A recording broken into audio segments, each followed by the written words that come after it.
Listo, ¿qué tal? Buenas tardes. Eh, yo soy Ernesto Pacheco, soy angiólogo y cirujano vascular y en estos 3 días vamos a poder platicar un poquito de lo que son las patologías vasculares, obviamente las más comunes que también desde luego les preguntan en el examen, ¿no? Durante todas las presentaciones, al inicio de cada presentación está mi correo electrónico por si quieren dejar algún comentario, alguna cosa, o directamente lo pueden hacer con los coordinadores para que ellos me los manden y yo se los la primera plática es un poco larga, es un poco pesada, pero pues vamos a más dinámica que se pueda para que nos pase rápido y bien, ¿sí? Y la segunda pues ya es un poquito más sencilla, más fácil, porque tiene que ver en mucho con la primera plática. Nuestra primera plática del día de hoy va a ser insuficiencia arterial aguda. Eh, Esta es una patología frecuente y cada vez se hace más frecuente debido a que principalmente se asocia ya a factores crónico-degenerativos y también algunas cuestiones de traumatismos, ¿no? Que son bastante frecuentes en nuestra sociedad actualmente. ¿Okay? Entonces vamos a empezar con insuficiencia arterial aguda.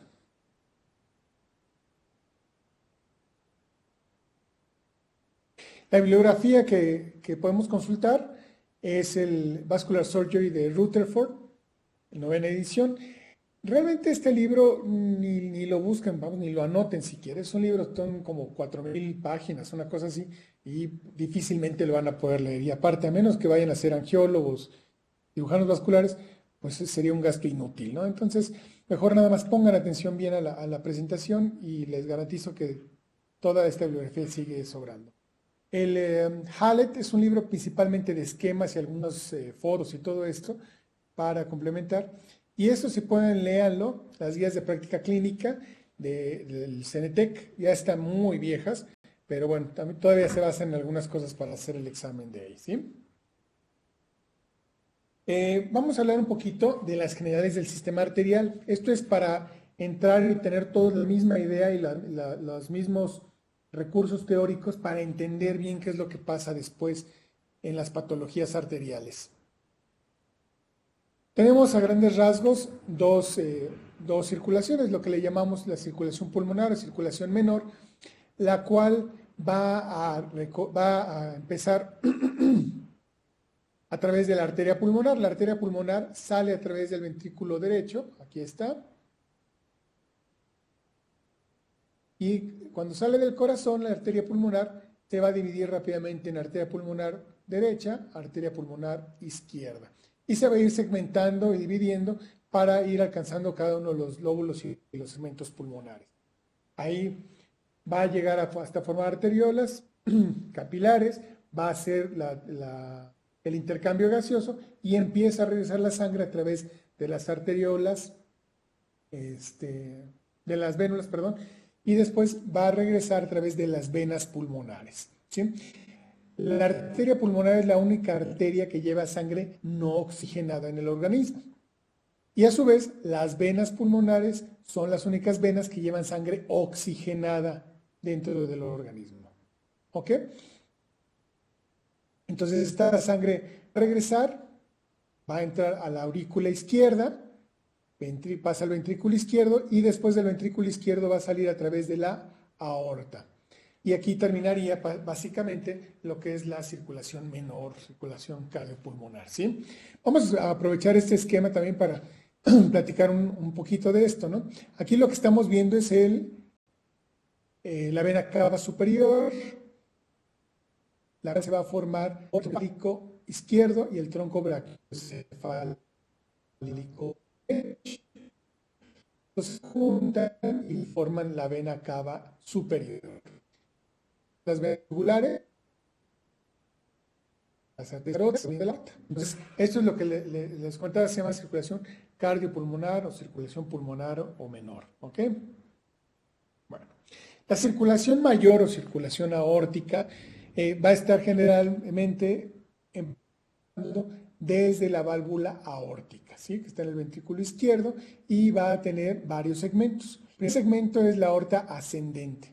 Empieza donde está la válvula aórtica y va, como su nombre lo dice, a subir, a ascender prácticamente hasta la tercera costilla, cuarta costilla, cuando mucho, ¿sí? Y ahí empieza a ser una curva que se llama callado aórtico. De las ramas importantes de la aorta ascendente, pues básicamente son las arterias coronarias.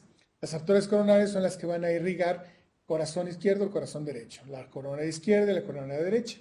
Generalmente se dice que la arteria coronaria izquierda es la más importante, pero si se te concluye la coronaria derecha, ¿no? Entonces pues eso de la importancia es muy relativo. Vamos a ver que aquí básicamente todas las arterias son muy importantes porque sus lesiones van a traer en mayor o menor grado una consecuencia importante para el órgano que irrigan. Entonces, tenemos aquí nuestra aorta ascendente. Callado aórtico, y del callado aórtico van a que les llamamos troncos supraaórticos. Como su nombre lo dice, son superiores de la aorta, por arriba de la aorta, ¿sí? El primero es el tronco brachiocefálico. Aquí no decimos izquierdo o derecho, porque en el sistema arterial solamente hay un tronco brachiocefálico y siempre es derecho. De este tronco brachiocefálico van a salir la arteria carótida derecha y la subclavia derecha. Después, el siguiente tronco supraórtico es la carótida común o primitiva izquierda y la subclavia izquierda. Sí, ahorita vamos a revisar cada una de estas. Después la aorta hace un giro, se va atrás y hacia la izquierda y hacia abajo, y va a formar lo que es la aorta descendente, que tiene dos porciones, la porción torácica, que es esta que estamos viendo aquí, y la porción abdominal, que está acá, divididas por el diafragma. ¿Ok? Entonces, hasta ahí estaría a grandes rasgos lo que es el inicio de la circulación. Dentro de la circulación de la aorta descendente torácica, realmente las ramas importantes pueden ser estas, ¿no? Las ramas intercostales, recordar que van por debajo del borde costal de cada costilla, ¿sí? Y esto es importante recordarlo, porque si hacemos alguna punción, algún drenaje del tórax, pues debemos de alejarnos lo más que podamos de este borde para no la lesionar. Realmente si las lesionamos no pasa nada, sangrará un poquito el paciente, pero no se muere nadie por esto, ¿sí? Pero siempre es mejor no lesionar estas arterias. Dentro del tronco supraórtico, los troncos supraórticos, como les comentaba, tenemos el tronco brachiocefálico, ¿sí? Nos va a dar la subclavia derecha y la carótida primitiva derecha. ¿Ok? Necesito hasta aquí. La subclavia en realidad es muy famosa, pero es una arteria pequeña, es una arteria corta, aunque de un gran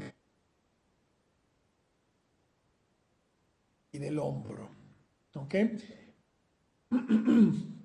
Tiene muchas ramas. Estas ramas vamos a ver dos realmente. Es la rama torácica interna o mamaria interna, también se le llamaba. Va por la parte interna del tórax, la parte anterior, ¿sí? Baja por aquí. Y la importancia que llega a tener esta arteria es que en algunas cirugías de revascularización cardíaca se puede disecar para usar esta arteria como un pas anatómico. ¿Okay? En espejo, hacia arriba, sale esta arteria, que es la arteria vertebral. ¿Sí? Son dos vertebrales, las dos salen de la subclavia, la vertebral derecha, y aquí saldría la vertebral izquierda.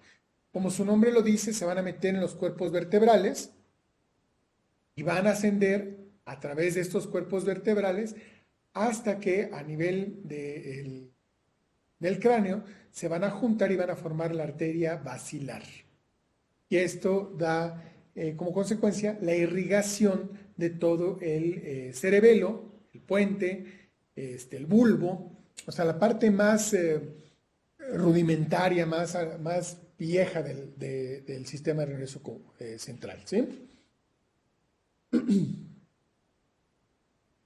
Ahorita vamos a seguir con otro pedacito de la subclavia.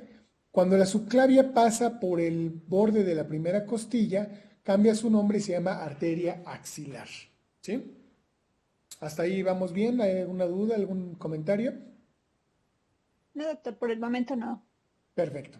Entonces, vamos a tomar esta, que es la carótida común derecha. ¿Sí? La arteria carótida va a ascender, ¿sí? Siguiendo el borde del esternocleidomastoideo, generalmente por atrás de la vena yugular, ¿sí? Y más o menos a la altura de la tiroides, ¿sí? Va a tener un ensanchamiento que se llama bulbo carotídeo. Y de este bulbo carotídeo van a salir dos ramas. La carótida interna, que es esta, y la carótida externa, que es esta. Si ustedes se fijan, en realidad la que va por dentro es la que llamamos carótida externa. El nombre está dado por las estructuras que irriga. La carótida externa irriga todas las estructuras de la cabeza y el cuello, pero no penetra hacia el cráneo. Es decir, se queda externa al cráneo, por eso es su nombre. ¿Sí? Entonces, cualquier estructura que se les ocurra, que piensen de la cabeza y el cuello, es rama de la carótida externa. Aquí vemos, digamos, la maxilar, vemos las tiroideas, vemos la faríngea, etcétera, etcétera. ¿Sí? La otra arteria, la carótida interna, esta va a seguir de frente, pasa por todo el cuello, sigue ascendiendo, entra al cráneo y en el cráneo va a ser parte muy importante de lo que es el polígono de Willis, ¿sí? Haciendo anastomosis a través de las comunicantes con la arteria carótida del otro lado para irrigar principalmente lo que es los hemisferios cerebrales, ¿sí? Entonces, una lesión de la arteria carótida interna nos va a traer como consecuencia clínica, como datos clínicos, el paciente, el cual presenta una hemiparesia, afasia, es decir, un síndrome de arteria cerebral media. ¿Sí? El paciente que sufre una lesión de las cerebrales o del tronco basilar va a tener datos cerebelosos principalmente, ¿sí? Marcha atáxica, con una base de sustentación muy amplia, mareo, vértigo, y ese es uno de los grandes temas en el diagnóstico del vértigo, ¿sí? La lesión o la disección de las arterias vertebrales. ¿Ok? Bien. Entonces, yendo con nuestra arteria pasa por el borde, es la misma arteria, Disculpe, pero doctor, anatómicamente. que lo interrumpa. Sí. Parece ser que no se escuchó claramente porque hay un poco de desfase. ¿Y Ah, podré repetir de nuevo la información? Gracias. ok. Entonces, quedamos que las lesiones de la arteria carótida interna nos van a dar datos hemisféricos, lo que sería clásicamente hemiparesia, afasia, ¿sí? Son los pacientes que presentan pues las lesiones más comunes, ¿sí? Mientras que las lesiones de la arteria vertebral nos van a dar datos cerebelosos, ¿sí? Una marcha atáxica, ¿sí? Con vértigo, mareo, diplopia incluso, ¿sí? Entonces acuérdense, circulación posterior está dada por las vertebrales, circulación hemisférica está dada por las arterias carótidas.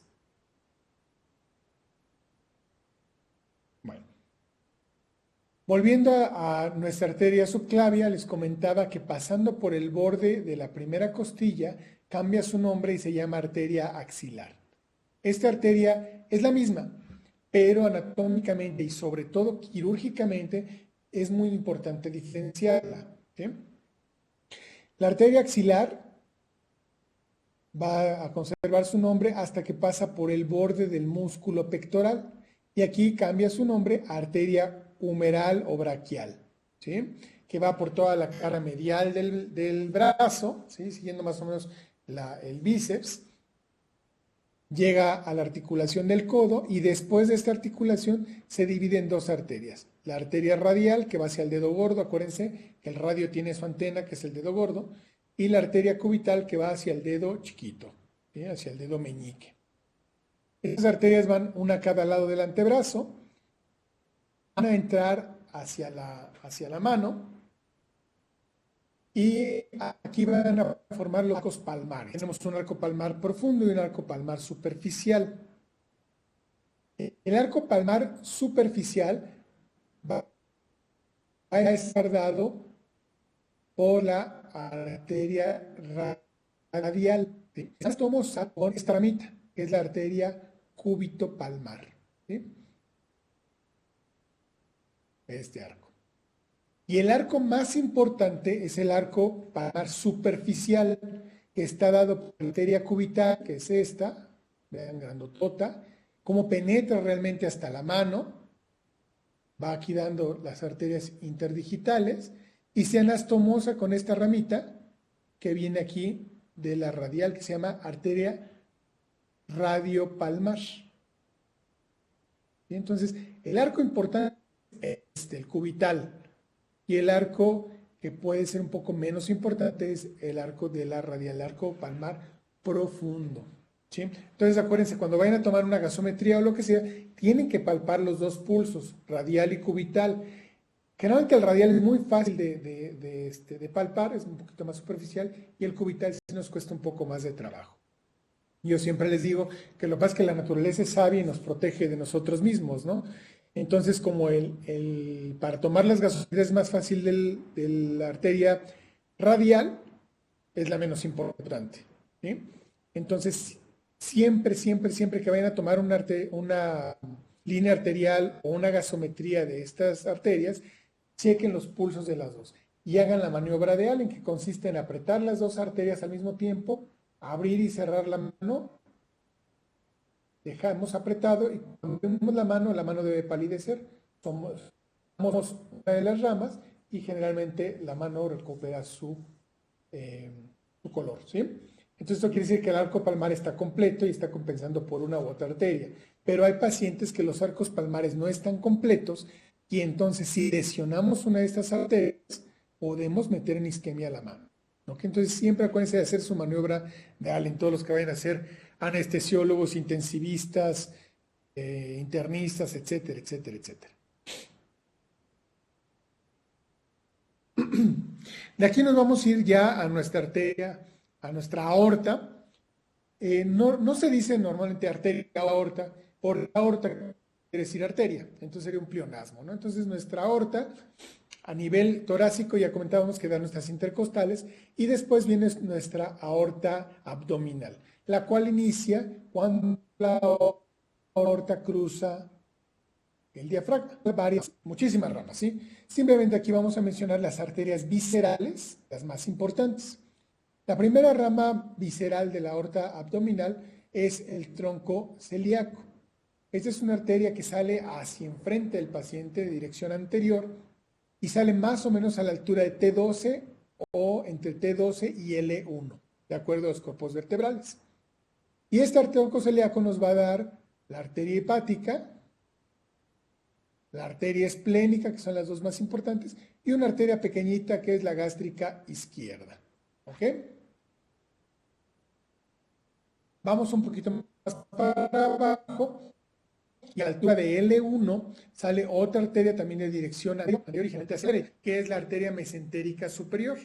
Y esta arteria mesentérica superior nos va a dar la irrigación de todas las estructuras abdominales, desde el duodeno, ¿sí?, hasta el colon transverso, la mitad del colon transverso. ¿Sí?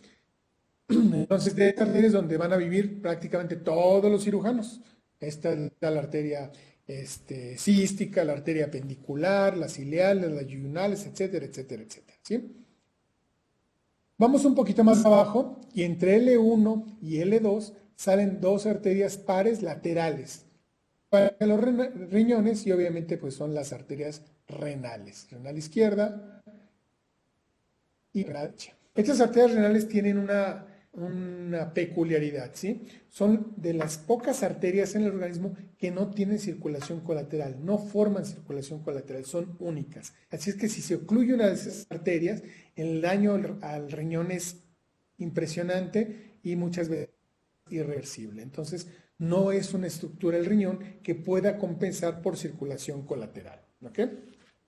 Seguimos para abajo y vamos a encontrar pues prácticamente a la altura de L4 la arteria mesentérica inferior, que es esta. esta va también hacia enfrente, pero hacia el lado izquierdo. Y esta arteria mesentérica inferior va a irrigar el colon transverso del lado izquierdo, el colon descendente y a veces da algunas ramitas hacia el sigmoide, ¿sí? Pero básicamente es colon lo que irriga la arteria mesentérica inferior. Entre la arteria mesentérica inferior y superior hay muchas anastomosis a través del arco areolano, la arteria de Drummond, para compensar una arteria y otra y ayudarse en la cuestión de irrigación. ¿Okay? Ahora, frente a L4, L5, se divide abruptamente en dos y nos va a dar la arteria ilíaca común derecha y la arteria ilíaca común izquierda, que es esta, ¿sí? Y estas se van a dirigir hacia la pelvis con el objeto de irrigar las extremidades. Llegando aquí a la pelvis, la arteria ilíaca común se va a dividir en dos, la arteria hipogástrica o ilíaca interna, que es esta, y la ilíaca externa, que es esta. ¿Ok? La arteria hipogástrica o ilíaca interna es la que va a dar la irrigación de todas las estructuras pélvicas. Piensen en cualquier estructura y las ramas de la arteria hipogástrica o arteria ilíaca interna. Las únicas estructuras pélvicas que no están irrigadas por ramas de la arteria ilíaca interna son las gónadas, tanto ovarios como testículos, ¿sí? Y estos son órganos que se irrigan a través de una rama directa de la aorta, que es la arteria gonadal, ya sea ovárica o la arteria testicular, ¿sí?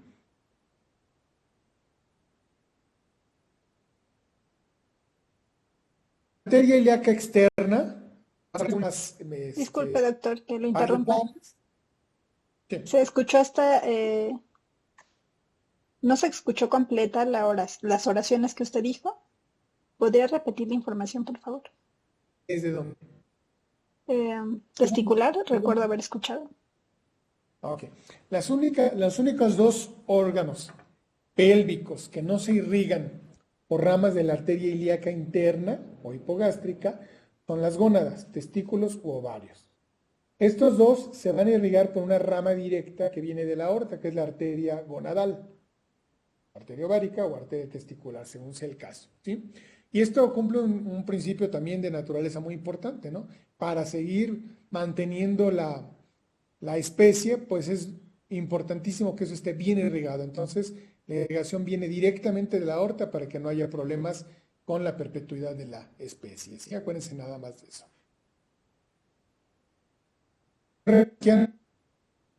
Externa, que va a dar algunas ramas parietales, pero no son muy importantes esta clase. Y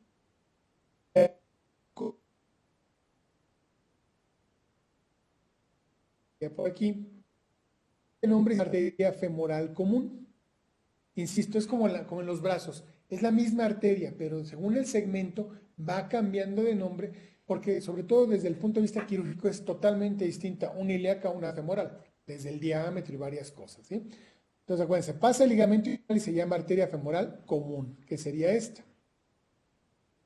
la cual está a la altura del fémur, ¿sí? Y después la arteria femoral común se va a dividir en dos, la femoral profunda y la femoral superficial. La femoral va a llegar fíjense aquí cómo va asando al hueso femoral, ¿sí? Va abrazándola para dar toda la irrigación a la musculatura del muslo. Mientras que la femoral superficial pasa de largo sin dar ramas a este nivel. Aquí seguimos la femoral superficial.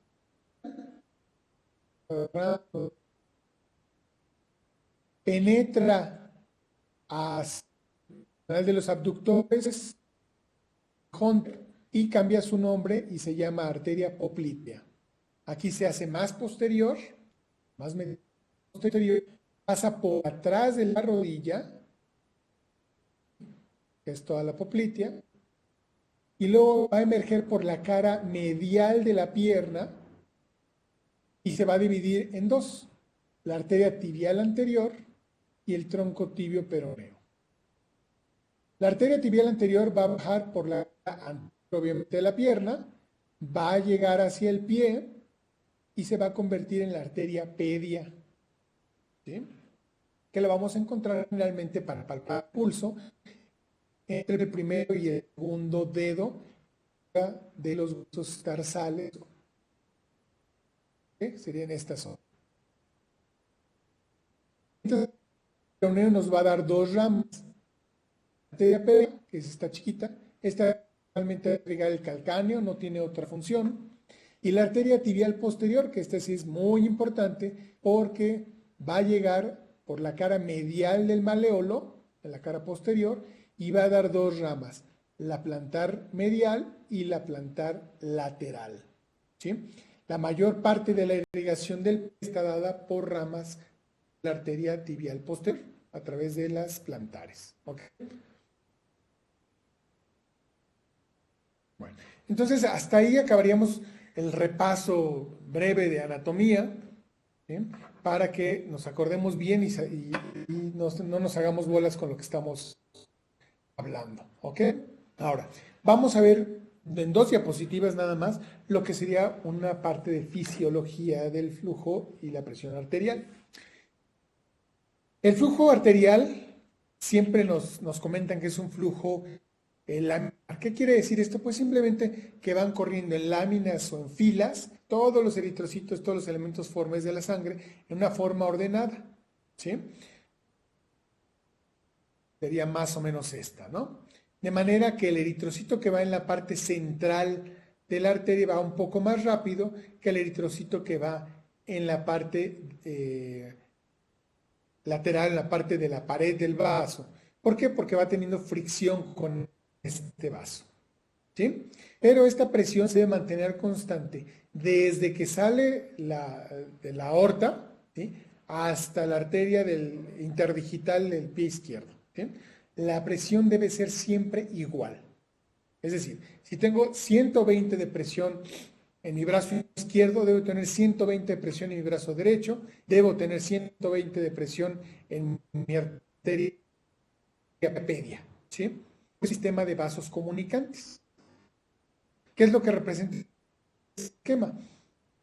Nos da 100 milímetros de mercurio y durante todo el árbol arterial se mantienen estos 100 milímetros de mercurio. Empiezan las arteriolas y empieza a decaer la presión, de manera que cuando llegan los capilares prácticamente la presión es cero. Se convierten en capilares venosos y vean cómo ya a nivel venoso pues prácticamente la presión. ¿Bien? Vean esta caída abrupta de toda la presión. Por esta misma presión hace que la arteria tenga una capa media muy importante. ¿Bien? Y en esa capa media va a hacerse más importante, más hipertrófica, de acuerdo a la presión que estén manejando estos vasos. También relación con la presión que tienen las arterias y la capa media va a ser la responsable de que en las arterias se forme ateroesclerosis, placas de ateroma. ¿Okay? En las venas, como no tienen presión, no hay placas de ateroma. Nunca se pueden formar placas de ateroma en las venas porque no hay presión. ¿Ok?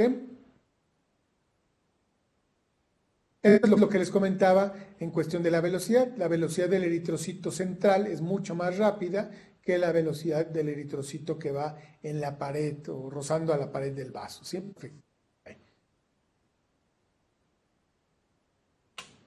Ahora, si ya tenemos estos conceptos, pues ya los recordamos, ya los tenemos un poquito más claros, vamos ahora sí a hablar de lo que es básicamente la patología.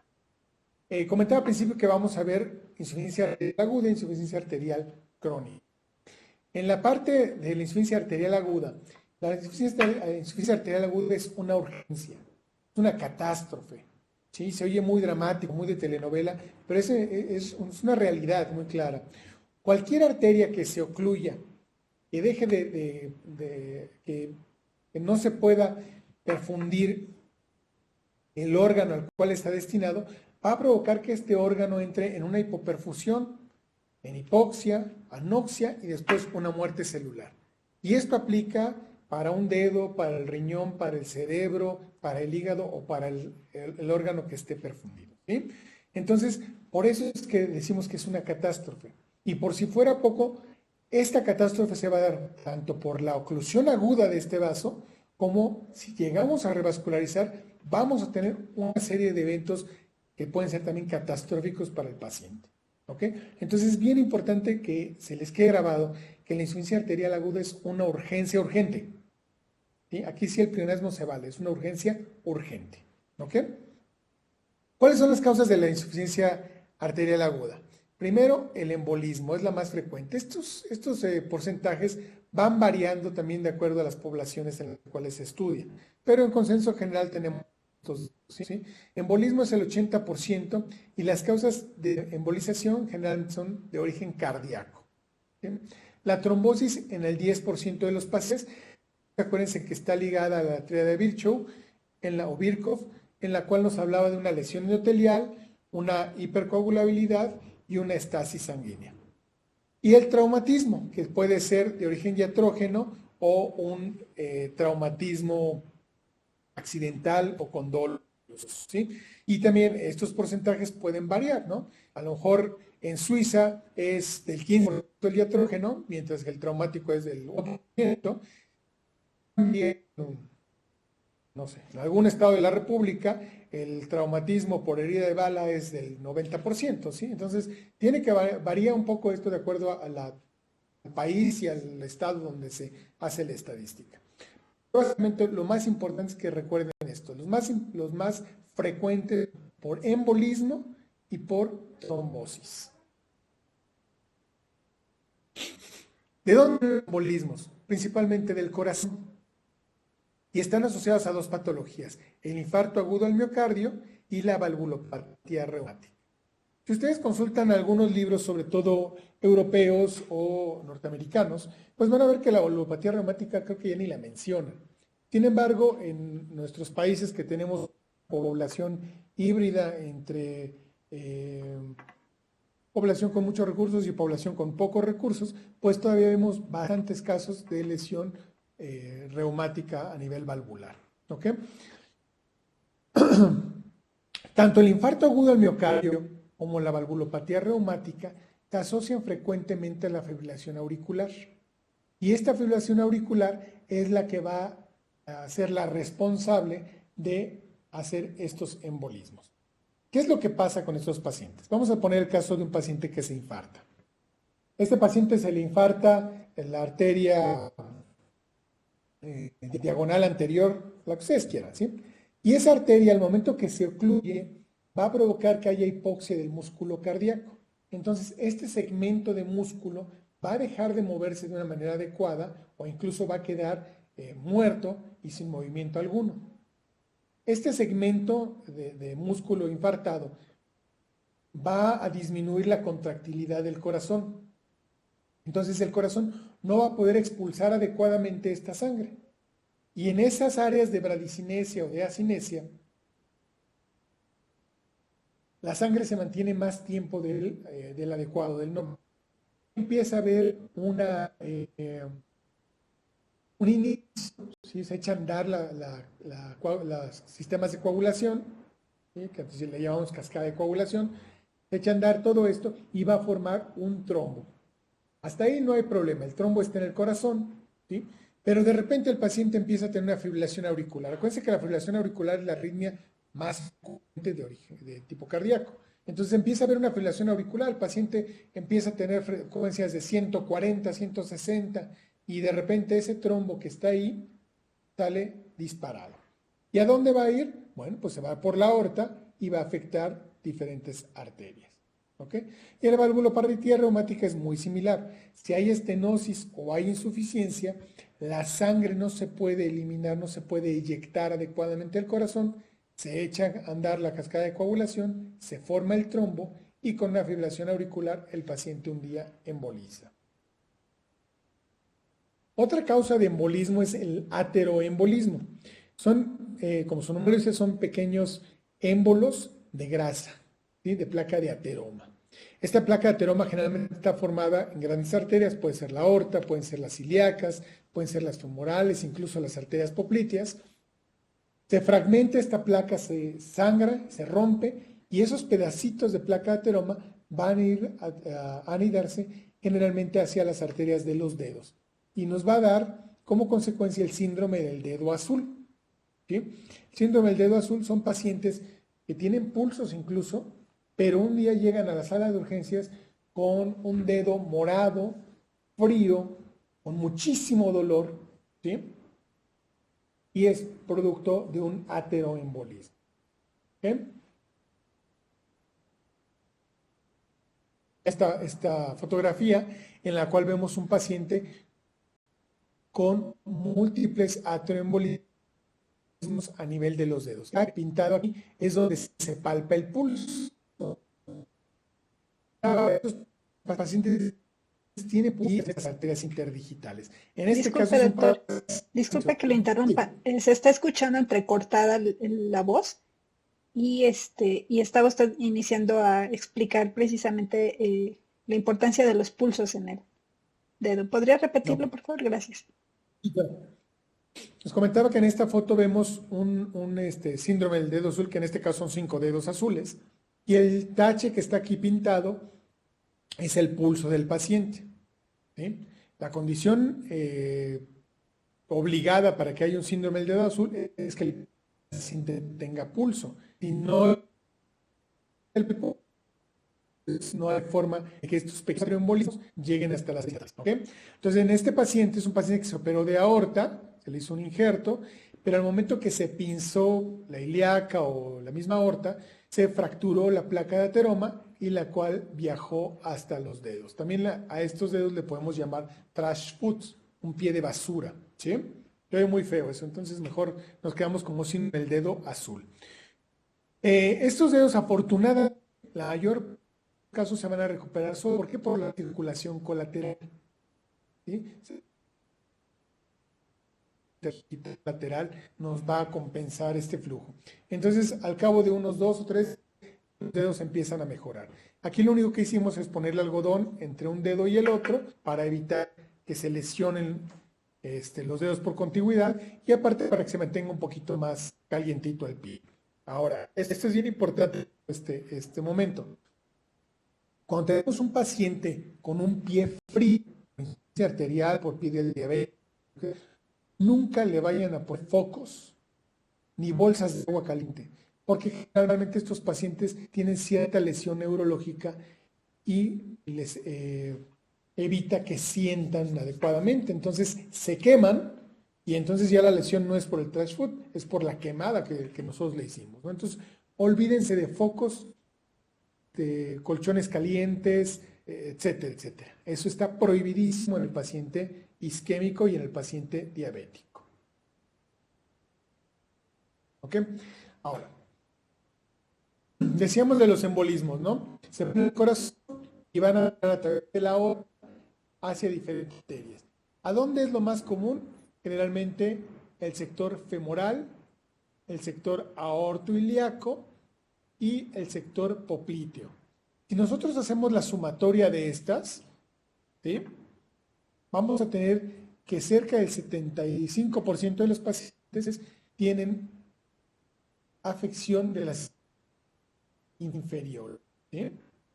14% afecta, solamente 7% afecta a las arterias viscerales, que pueden ser renales, mesentéricas, etcétera, etcétera.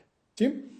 Entonces, vamos a vernos un poquito más en lo que es la circulación arterial de las extremidades inferiores. ¿Ok? Acuérdense, embolismos van a afectar principalmente donde se dividen las arterias. La otra gran causa de insuficiencia arterial son las trombosis. Las trombosis, como ya comenté al principio, pues se van a relacionar a la arteria de Virchow, en la cual decía que había lesión endotelial, hipercoagulabilidad y estasis sanguínea.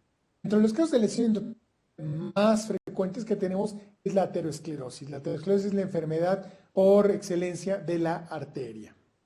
Estados de hipercoagulabilidad, si buscamos en los libros, pues no necesitan deficiencia de proteína C, deficiencia de proteína S y cosas muy extrañas. En realidad el paciente arterial rara vez tiene esto, sí puede tenerlo y son pacientes graves. Pero en general es más común tener pacientes deshidratados, pacientes secosos, los cuales van a cursar por la misma deshidratación y el mismo EPOC con hipercoagulabilidad y estasis sanguínea.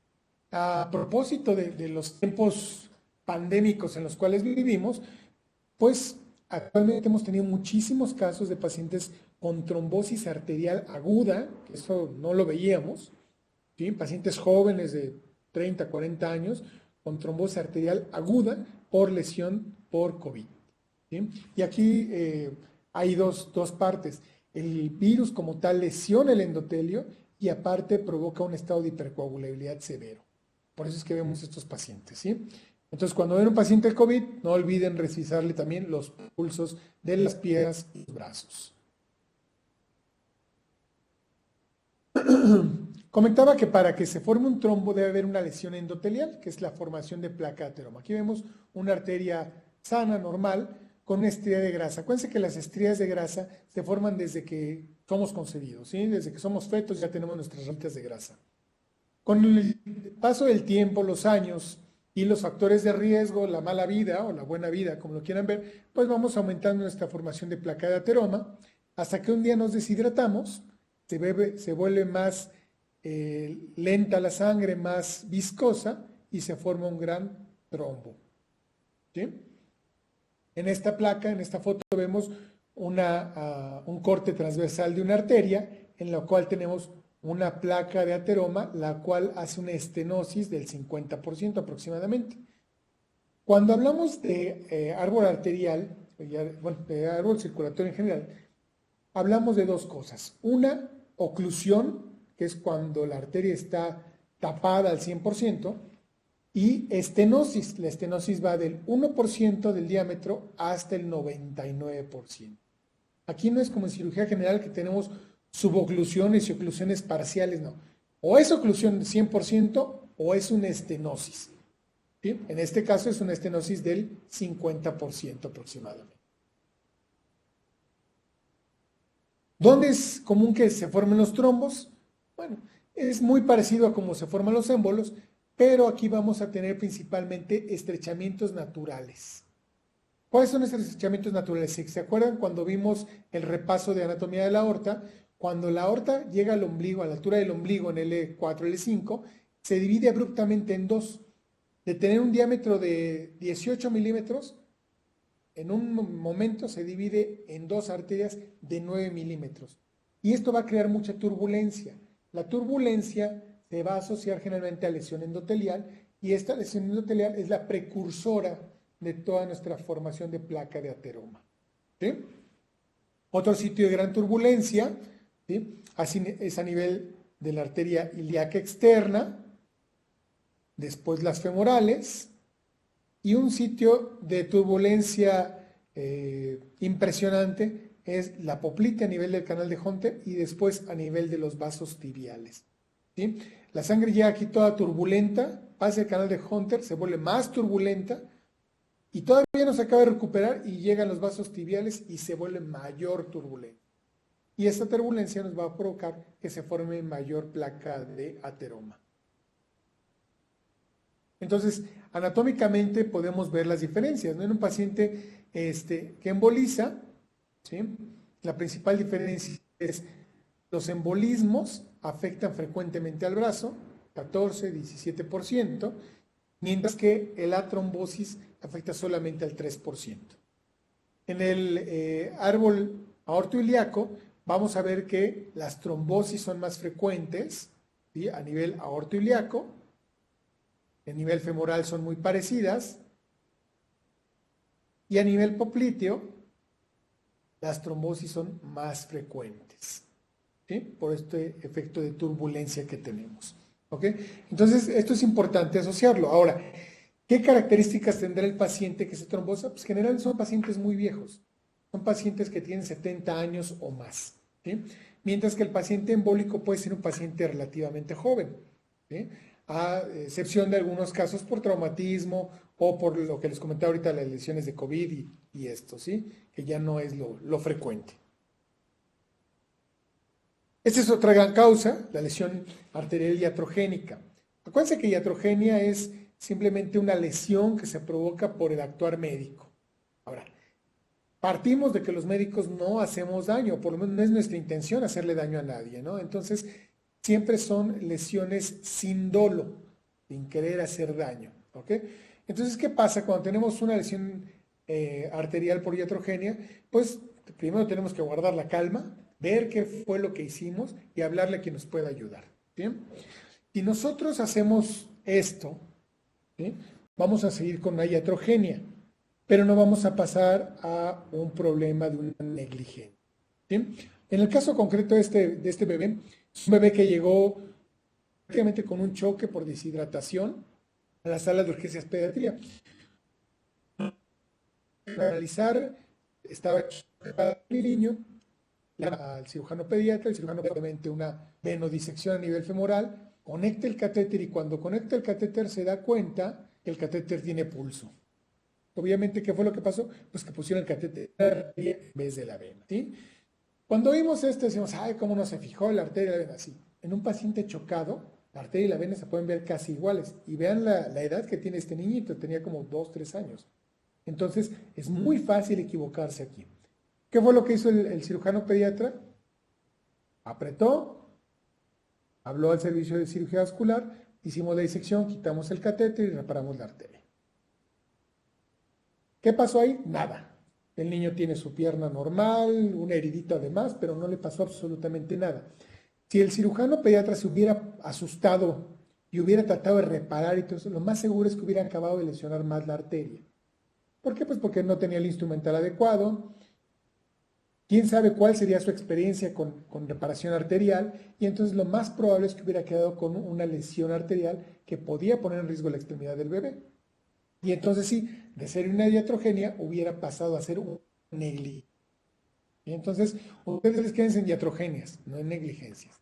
Todos los médicos que tenemos práctica clínica, todos podemos, y a veces hacemos iatrogenias. Traten de que no sean muchas nada más, porque, bueno, si no, ya nos metemos.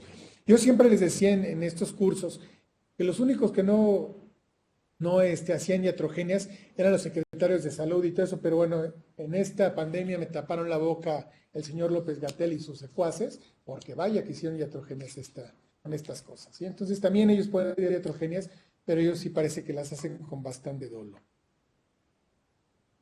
Ahora, ¿qué pasa? Independientemente que sea una arteria, un embolismo, una trombosis o una lesión arterial por iatrogenia o por lo que sea, se ocluye la arteria. ¿Sí? Al momento que se ocluye la arteria, hay un vasoespasmo reflejo. La arteria se defiende, se cierra, se aprieta y después trata de ganar mayor oxígeno al dilatarse. Hay una vasodilatación después. ¿Sí? Y esta vasodilatación es capaz de mover el trombo o la placa, lo que sea, y logra irrigar el órgano, pues ya la hizo.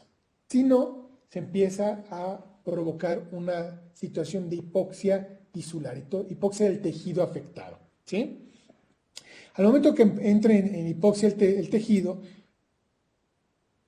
a nivel, se empieza a desarrollar un metabolismo anaeróbico por la falta de oxígeno. A nivel celular, empieza a haber parálisis de la bomba de sodio-potasio. Acuérdense que la bomba de sodio-potasio es una bomba a nivel de la membrana, la cual va a mantener el potasio adentro de la célula y el sodio fuera de la célula. Entonces, cuando se paraliza esta bomba, ocurre lo contrario. Empieza a entrar mucho sodio a la célula y el potasio empieza a salir. ¿Qué le pasa a esta célula? La célula se empieza a edematizar, se empieza a hinchar, empieza a retener más líquido hasta que la célula se rompe. ¿Sí? Y va a acabar de liberar más potasio, radicales libres y algunas enzimas de escape. ¿Sí?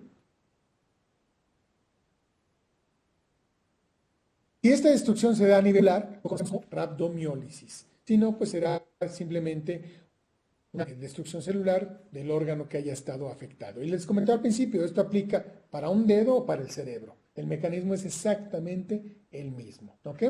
Entonces, fíjense bien en esta secuencia, ¿sí? Porque la vamos a retomar un poquito más adelante para explicar algunas de las complicaciones que tenemos. ¿Cómo se manifiesta el paciente? Generalmente dolor.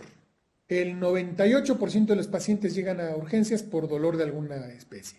En este caso es un dolor intenso, generalmente de inicio súbito, muy parecido a un calambre, que se acompaña de parestesias. Generalmente el paciente dice, yo estaba bien y de repente se me durmió el pie como si fuera un calambre y de ahí no me he podido quitar el dolor. Y el dolor ha ido aumentando, aumentando, aumentando y ya no aguanto. ¿Sí? Revisamos al paciente y tiene la extremidad pálida, obviamente por la falta de sangre. Tocamos la temperatura y el pie está frío, ¿sí? Es decir, hay una poiquilotermia. Poiquilotermia, acuérdense que es la relación de una estructura de mantener la temperatura ambiente. Es decir, el cuerpo pierde la facultad de regular su temperatura porque la temperatura se regula a través del flujo arterial. ¿Ok? Entonces está la pierna o el brazo frío.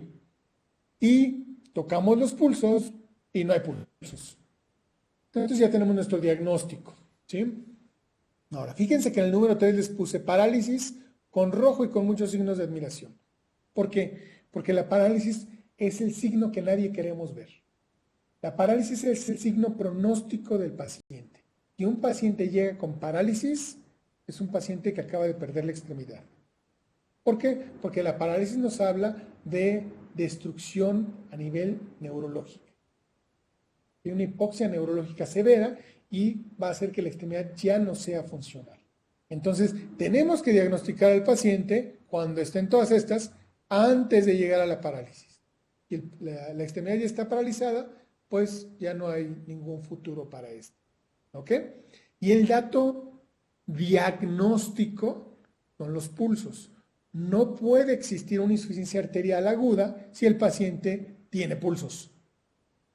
¿Sí?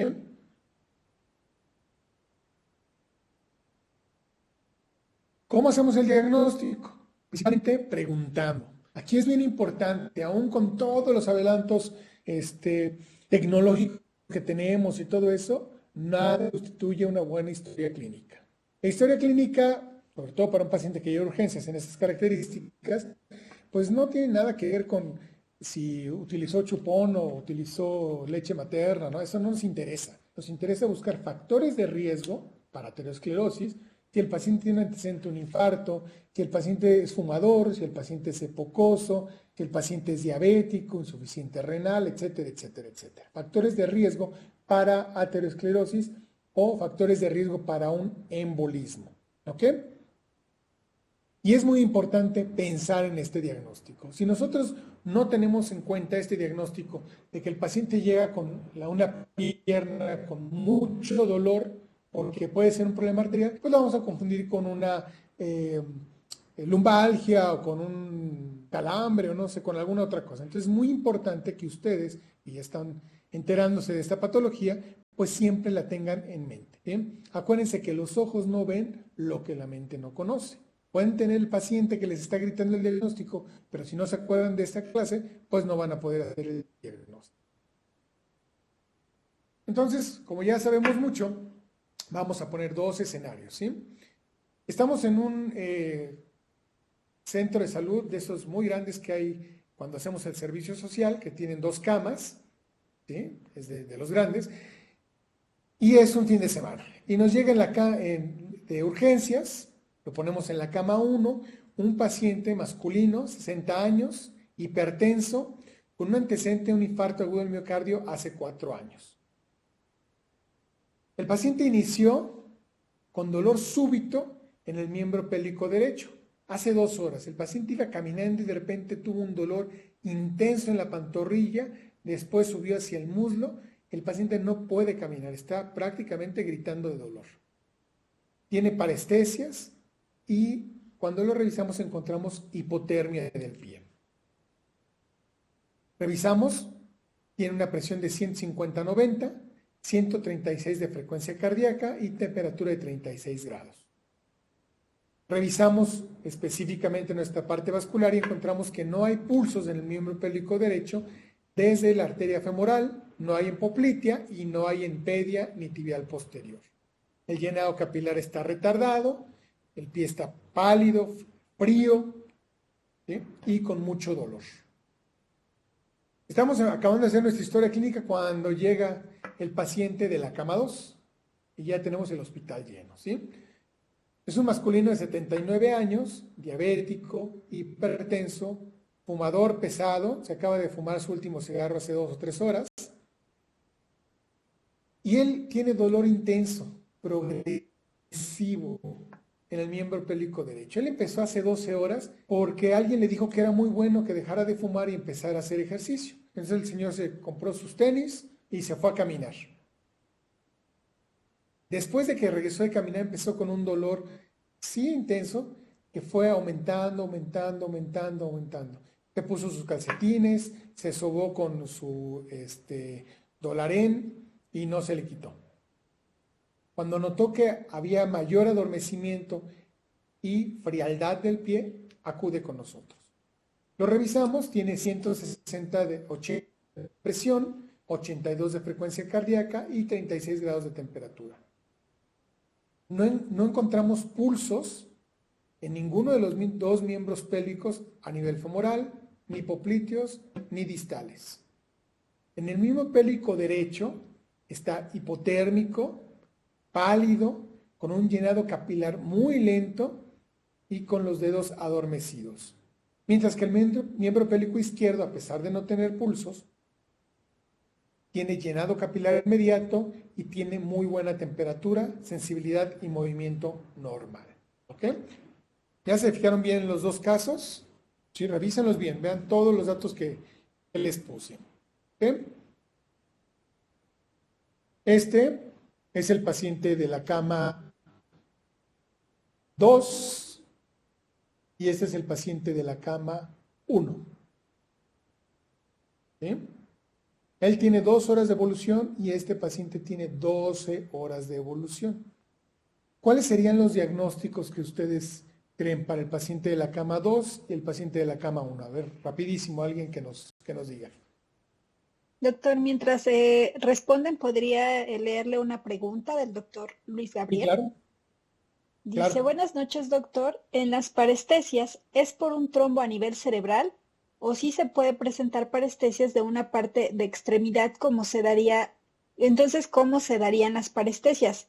¿Cómo sería su afectación? Las parestesias te marcan daño neurológico a cualquier nivel, ¿sí? Obviamente si tienes parestesias de origen central, pues es otro rollo, es una enfermedad degenerativa, alguna cosa así. Aquí tienes, digamos, en este caso, tienes las 2 piernas y en la pierna que está afectada por el trombo o por el embolismo, ¿sí? Empieza a haber lesión neurológica. Entonces el paciente lo primero que siente es parestesias. Y generalmente te dice que siente la pierna dormida. Esa es la parestesia más común en este tipo de pacientes. ¿Sí? Muchas gracias, doctor. Estamos esperando y los invitamos a que colaboren con las respuestas del caso clínico en el chat. Muchas gracias. ¿Sí? A ver, piensen un minutito, voy por el enchufe de la computadora que se va a apagar.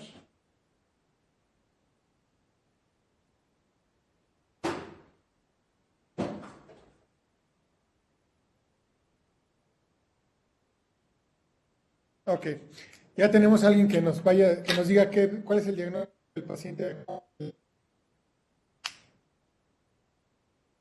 Así es, doctor. La primera participación es del doctor Carlos. Muchas gracias. Cama 1, insuficiencia arterial aguda por embolismo a arteria ilíaca. Cama 2, insuficiencia arterial crónica agudizada por PV ateroesclerosis en arteria femoral derecha. La doctora Gabriela comenta, cama 2, ateroembolismo y caso 1, insuficiencia arterial aguda. Y el doctor Luis Gabriel comenta que el paciente de la cama 1 tiene insuficiencia arterial causada de émbolo producto de enfermedad cardíaca, Y el paciente de la cama 2, insuficiencia arterial por placas de ateroma. Son todas las participaciones, doctor. Perfecto. Bueno, en la cama 1 creo que no hubo problema, ¿no? Es un embolismo, es una insuficiencia arterial aguda. Los dos tienen insuficiencia arterial aguda. ¿Sí? El tiempo de evolución nos lo marca. Ahora, el paciente de la cama 1 es un paciente que embolizó. ¿Cómo sé esto? Tiene el antecedente del infarto agudo del miocardio. No es tan viejo, fíjense que tiene 60 años, ¿no? A lo mejor a ustedes les parece muy viejo, pero no, en realidad es un paciente jovenazo, ¿sí? Evolucionó rapidísimo. 2 horas de evolución. Y fíjense, aquí está el chiste de todo. 136 de frecuencia cardíaca. Esto, generalmente, si tomamos un electro, nos va a demostrar una fibrilación auricular, que dijimos que se asocia frecuentemente a los casos de embolismo. ¿Bien? Ahora, el paciente de la cama 2 creo que es donde hubo un poquito más de controversia o más de problemilla, ¿no? Es un paciente mucho más viejo, tiene casi 80 años, diabético, hipertenso y bien fumador, ¿sí? Este paciente tiene una enfermedad crónica y ha tenido 50 años para desarrollar circulación colateral. Entonces, ¿qué pasó? Se salió a caminar, ¿sí? Tiene todas sus arterias ahí con estenosis importantes, se deshidrató durante la caminata y entonces se forma un trombo. Acuérdense que el trombo se forma donde hay placas de ateroma. ¿Sí? Pero como tiene mucha circulación colateral, le permite tener hasta 12 horas de evolución. Tiene parestesias y tiene hipotermia. ¿Sí? Tiene su frecuencia cardíaca, con todo y que le duele, por eso está hipertensón, con todo y que le duele, tiene 82 de frecuencia cardíaca. No tiene nada que ver con una fibrilación auricular. ¿Ok? Entonces, la respuesta, hay otra cosa. Fíjense que no tiene pulsos en las dos piernas. Sin embargo, la pierna sana, entre comillas la izquierda, está eutérmica con llenado capilar inmediato. Entonces, aquí sabemos que es un problema crónico que se agudizó, es una insuficiencia arterial crónica agudizada. ¿Por qué? Por trombosis. ¿Sí? Y este sería un paciente con insuficiencia arterial aguda por embolismo. Otro dato importante es que en el paciente embólico, los pulsos de la otra extremidad pueden ser normales. Entonces esto nos habla de que es un evento totalmente agudo, no tiene cronicidad. ¿Sí me explicó?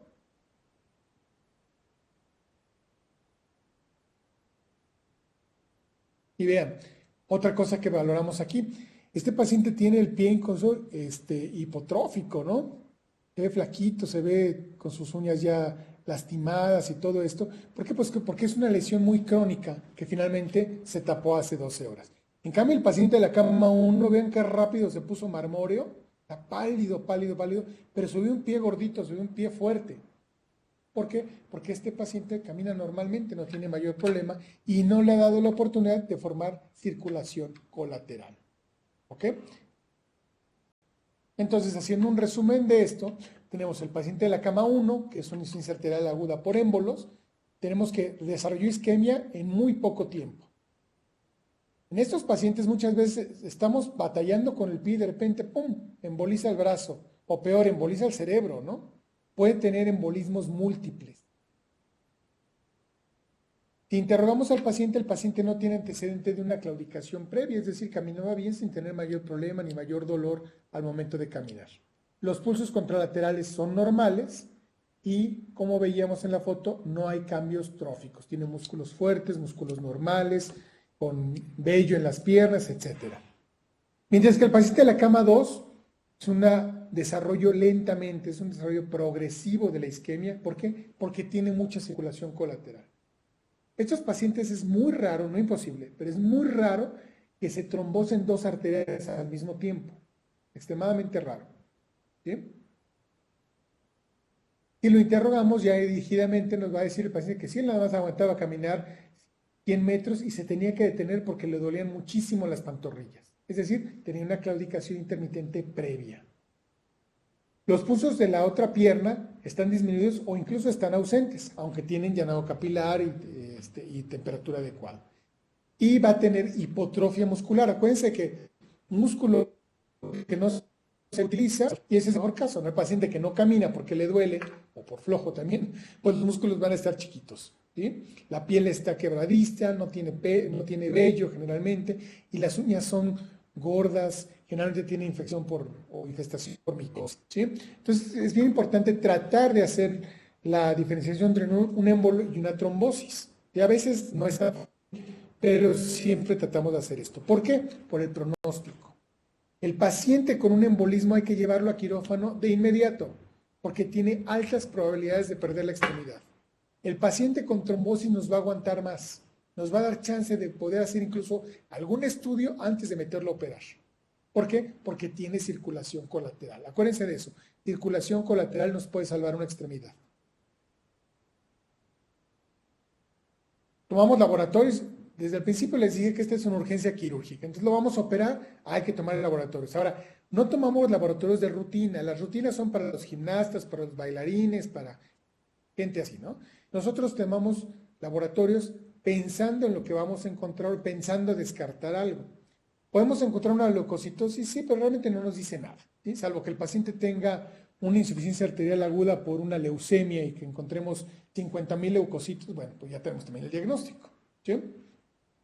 Pero aquí podemos encontrar más que nada una poliglobulia, vamos a encontrar un hematocrito muy alto, ¿sí? Vamos a pedir una química sanguínea para ver cómo están los niveles de glucosa, para ver cómo está la función renal, que ahorita vamos a ver que es bien importante, ¿sí? Vamos a pedir determinación de CPK, DHL, electrolitos básicos, sodio, potasio, cloro. Y ya decía creatinina, nitrógeno ureico ¿sí? Y al ser un paciente quirúrgico, tiempos de coagulación.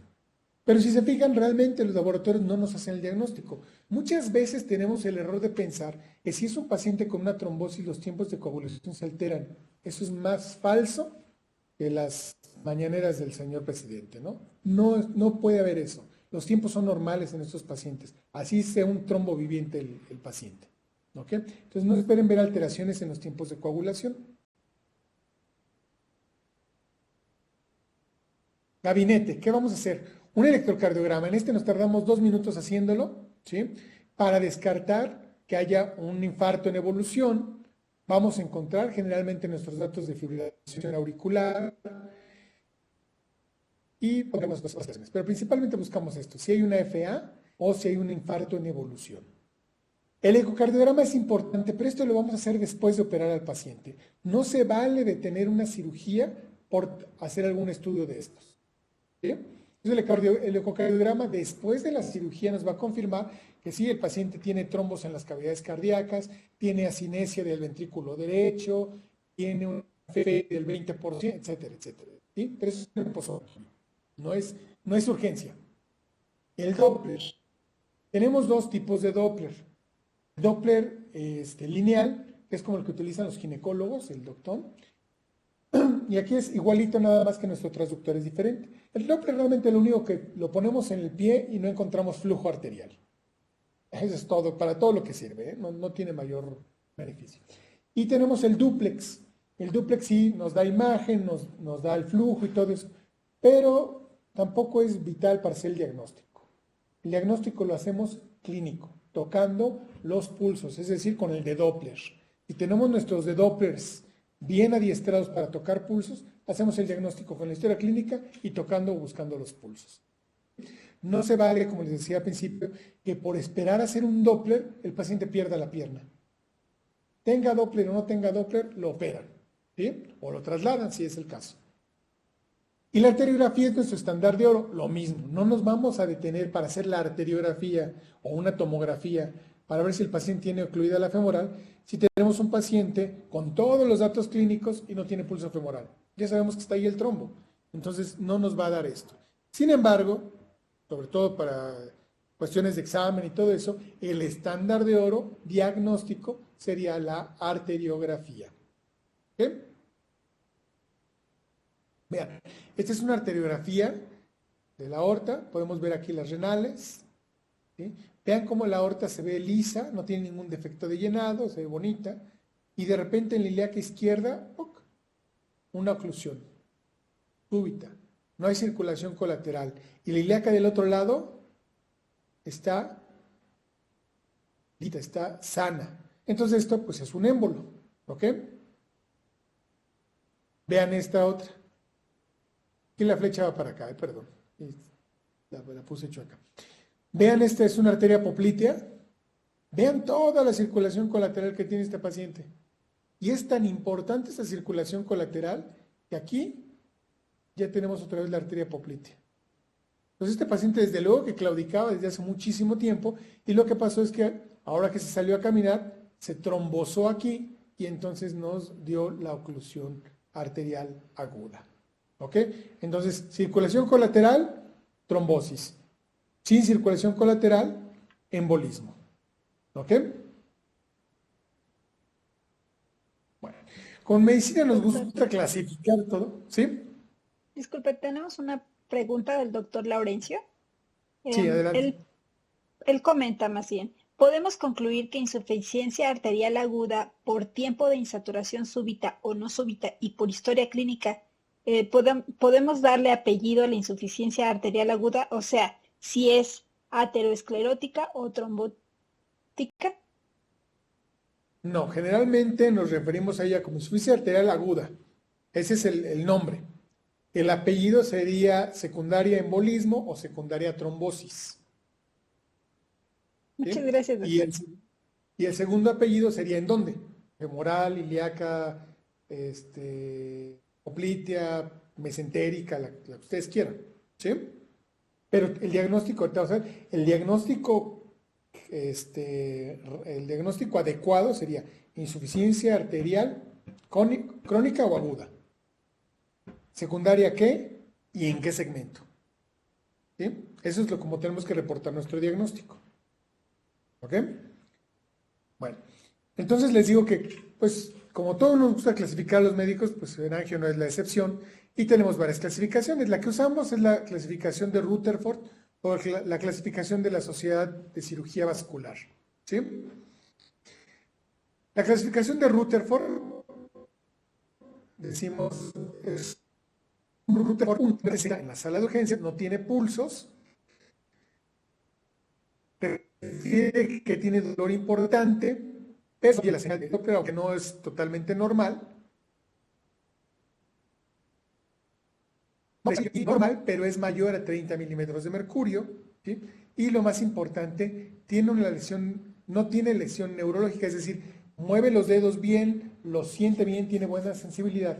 Entonces es un paciente con una insuficiencia arterial Rutherford 1. ¿Sí? Insuficiencia arterial Rutherford 2. Aquí la vamos a dividir en 2A, 2B. 2A. Es una extremidad amenazada de manera inmediata. Es urgente, hay que meterlo. Dolor intenso, llenado capilar retardado. Encontramos todavía señal Doppler a nivel arterial y venoso, pero a la señal arterial se oye así como arrastrado. En vez de oírse una diástole y una sístole, ya se oye como que se da forma un solo sonido, ¿no? Arrastrada la señal fea.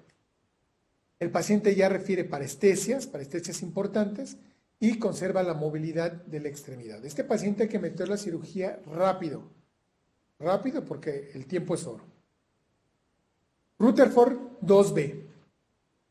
Paciente con extremidad amenazada de manera inmediata. Es un dolor intenso, ya no se quita con nada el dolor. El paciente ya no tiene llenado capilar o es extremadamente retardado. La piel puede estar muy fría y una hipotermia severa. La señal Doppler solamente se escucha en la vena y si apretamos las venitas del pie, se quedan vacías, se quedan pegadas, ya no se llenan. Es una cosa bien importante. Pero ya puede haber incluso empieza a desarrollar algo de anestesia, pero todavía mueve los dedos, mueve la extremidad. Este paciente está pidiendo a gritos quirófano. Este no se puede retrasar, se tiene que meter a operar ahorita. ¿Sí? Este sí es una urgencia urgente. Y el Rutherford 3 es el que no queremos ver, es un paciente con una extremidad ya no viable. ¿Qué le pasó? Tiene una isquemia de tal grado que hay lesión neurológica irreversible. Parálisis, hipotermia, anestesia, No hay señal arterial a nivel venoso, les amoria francamente, y el único tratamiento que podemos hacer es aspiración. Por eso les digo que esto es una catástrofe para el paciente, ¿sí? Y no debemos dejar que llegue hasta acá, ¿ok? No hay ningún pretexto, ninguno, que sea suficiente para no meter a este paciente a quirófano, salvo que el paciente se esté infartando, que el paciente tenga un EBC en ese momento, ¿sí? O que el paciente tenga algún otro tipo de lesión que ponga en riesgo su vida antes que revascularizar esta extremidad. Tienen las tres únicas indicaciones para no operar a este paciente. Aquí muchas veces le digo, llegamos a la sala de quirófano y pedimos sala, ¿no?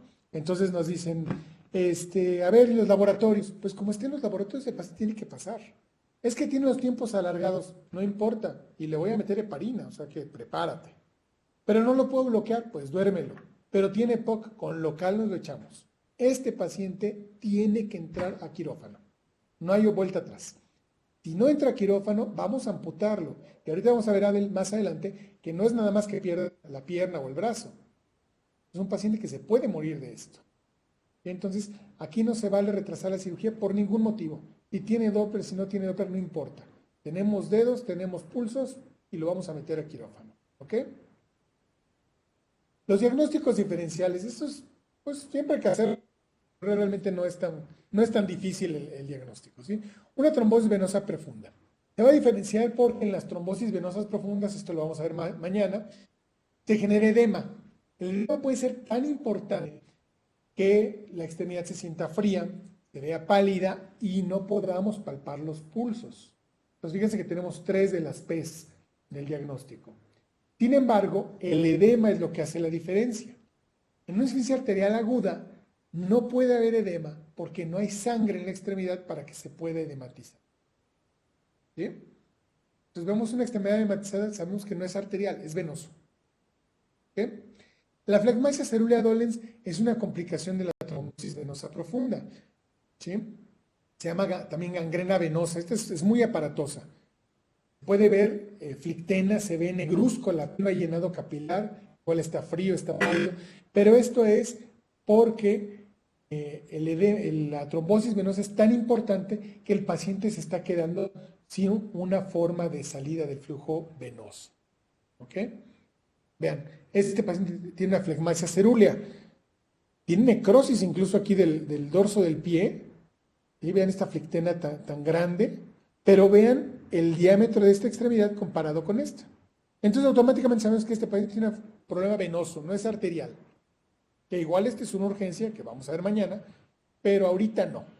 ¿Sí? Y este otro es un paciente crónico, es una isquemia por vasculitis. Y vean, ya tiene una isquemia crónica, bien crónica, tiene los dedos momificados por una vasculitis, un síndrome de Raynaud que nunca se atendió. ¿Ok? Entonces, obviamente, este paciente pues, ya no es urgencia tampoco. Otro diagnóstico diferencial es el ergotismo o vasoespasmo. Se llama así porque los primeros casos donde se describió fueron en asociación al uso de derivados de la ergotamina. La ergotamina es un fármaco que se utiliza generalmente para la migraña, para el dolor de cabeza, y en algunos pacientes se despierta una reacción idiosincrática en la cual hay un vasoespasmo generalizado. Entonces son pacientes que pueden presentar datos de EBC por vasoespasmo, ven pálidas todas las extremidades, no tienen llenado capilar, el dolor es súper intenso y el paciente está en isquemia franca. ¿Ok? Y en estos pacientes lo que hay que hacer es romper el vasoespasmo. Generalmente, si es muy grave el caso, se pone un bloqueo con un poquito de lidocaína o bupivacaína para romper este espasmo. Se hidrata muy bien al paciente, se ponen diuréticos para hacer que elimine rápido la ergotamina y se rompa el espasmo. ¿Sí? Entonces, ese sería realmente un caso de insuficiencia arterial aguda, pero no es por oclusión, es por vasoespasmo. También podemos ver un vasoespasmo de este tipo en los pacientes que están en la terapia intensiva. En la terapia intensiva no es raro que se utilicen aminas, ¿sí? Norepinefrina, dopamina, dobutamina, etcétera, etcétera. Y sí, mantienen el corazón y la presión, pero a costa de la circulación periférica. Entonces podemos ver pacientes que tienen datos francos de insuficiencia arterial aguda, pero es por el efecto de la norepinefrina. Entonces el tratamiento, ¿cuál sería? Quitarle la epinefrina. Pero si le quitas la epinefrina se muere, entonces no se la quites, déjalo así y ya después veremos qué hacemos con la pierna o con el brazo. ¿Ok?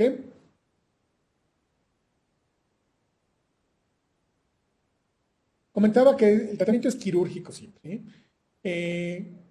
La idea es retirar esto que está obstruyendo la luz arterial y lo vamos a hacer con un catéter, que es el catéter de Fogarty, y no importa si es trombo o es émbolo, el catéter funciona igual para las dos cosas. ¿Sí? Otro tratamiento cuando no se puede retirar esta oclusión arterial es saltarla, haciendo un bypass o un puente arterial. Y llegamos demasiado tarde o el paciente no se puede revascularizar por alguna causa, a lo mejor tenemos que hacer una amputación. ¿Sí? Cuando hay una insuficiencia incompatibles con la función de la extremidad. Digamos, un paciente está politraumatizado, con fracturas conminutas de tibia, peroné, lesión neurológica severa y todo eso. Vas a meter a revascularizar eso, mejor lo amputas y le salvas la vida al paciente. ¿Sí? Esas son las formas de abordar a todos los pacientes arteriales. ¿Sí? En las extremidades tenemos la femoral, que es la más común, la poplitea. En el brazo tenemos la humeral, que es la más frecuente. ¿Sí? Entonces vamos a ver este paciente. ¿Sí? Este paciente es el de la cama 1 o 2, no importa cuál de los dos. ¿Sí?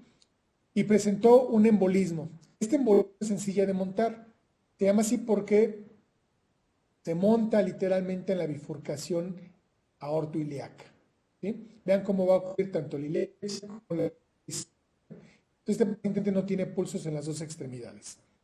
Antiguamente, cuando teníamos este catéter de Fogarty, pues se tenía que abrir el abdomen, buscar la aorta, abrir la aorta y quitar el trombo. O sea, era una locura esto y se morían pues, casi todos, ¿no? Inventó su catéter, pues se nos hizo más fácil. Abrimos la femoral, metemos el catéter, lo pasamos hasta acá arriba, inflamos el balón y sacamos todos los trombos. ¿Sí? Para evitar que este pedazo de trombo se vaya para acá, pues vamos a explorar también la aorta arteria y la vamos a controlar igual con el catéter. ¿Sí? Y la oclusión, si el trombo o el émbolo está por abajo de la femoral, igual por nuestro abordaje femoral, metemos el catéter hacia abajo, inflamos el balón y sacamos todos los trombos o los émbolos. ¿Sí? Entonces, el catéter, la verdad es que es una cosa bastante simple, es una cosa maravillosa porque nos ahorra y nos da cualquier forma de acceder a estos émbolos y estos trombos. ¿Ok? Estos son los catéteres de Fogarty, este es el clásico, con su baloncito. ¿Sí? Y este ya son de los más modernos, que llevan su guía, pueden llegar incluso a tener centímetros para los que utilizamos con arcos en C o con hemodinamia y todo esto, ¿sí?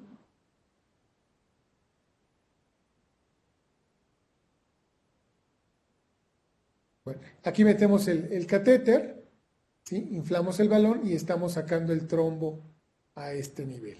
¿Okay? Eso es lo que les decía, cuando no tenemos catéter de Fogarty, se tenía que abrir directamente la arteria y se sacaba el trombo, y pues la verdad es que el pronóstico era bastante malo, ¿no? Y con el Fogarty es lo que hacemos, metemos el catéter, inflamos el balón y vamos sacando todo el coágulo que está aquí, todo el trombo, el émbolo, lo que sea.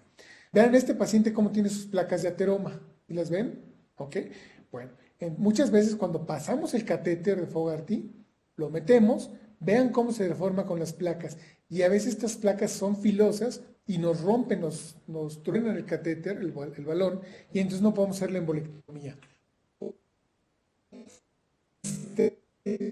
Las que ya no podemos pasar el Fogarty. O lo peor que puede pasar es, pasamos no se desinfla el balón y no lo podemos sacar. Y esto yo no sé por qué siempre pasa a las 3 de la mañana cuando más cansado estás. ¿Sí? Entonces, si pasa eso, ¿qué tenemos que hacer? Sacar el Fogarty por abajo y hacer un bypass.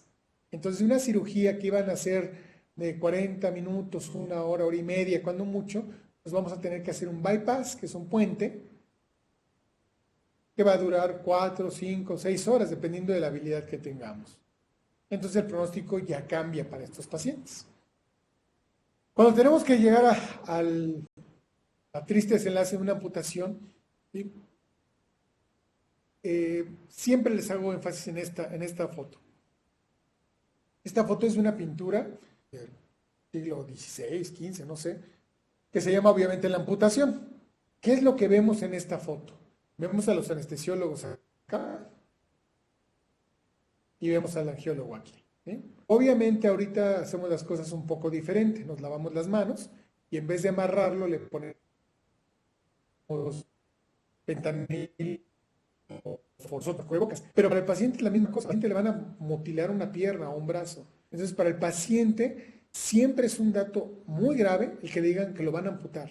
Entonces cuando tengamos que amputar al paciente, pónganse 2 minutos en los zapatos de este paciente y piensen cómo le van a dar la noticia.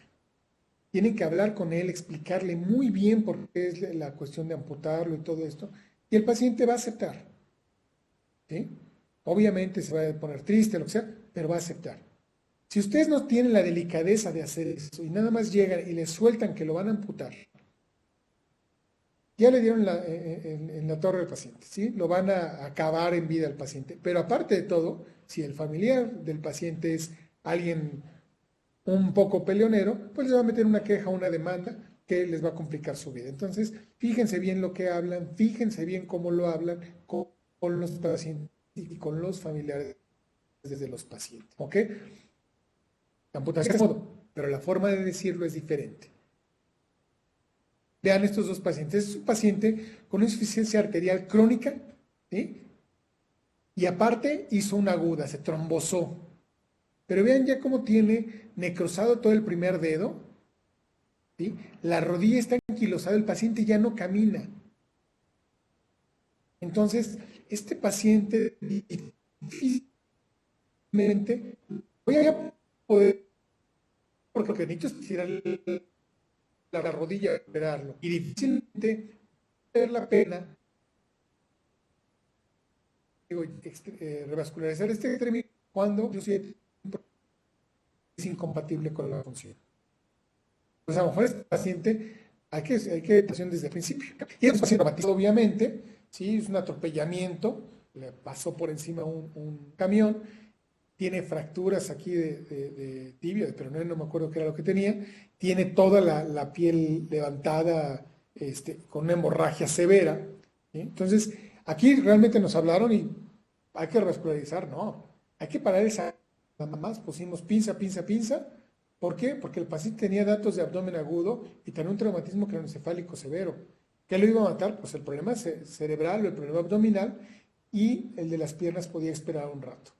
Entonces, pinzamos para que no se nos desangre el paciente, pero le damos prioridad a los otros territorios que pueden ser mortales a comparación de la extremidad, ¿sí?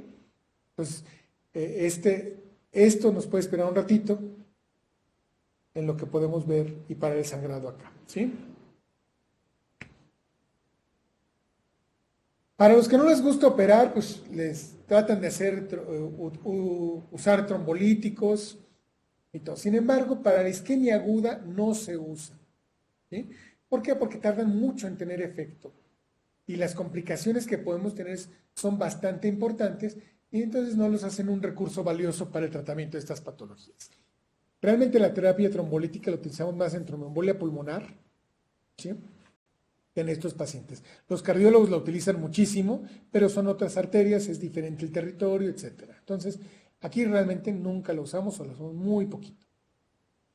Se debe utilizar durante las primeras 72 horas de ocurrida la trombosis. Tiene que ser aparte un trombo. Si es un émbolo, no va a funcionar muy bien. El catéter hay que dirigirlo hacia el lugar donde está ocluida la arteria. Entonces esto hay que meter el catéter y hay que, con fluoroscopía, dirigirlo hasta donde está la arteria ocluida. Tomamos una arteriografía, vemos el trombo ahí en la arteria y entonces empezamos a instilar el trombolítico.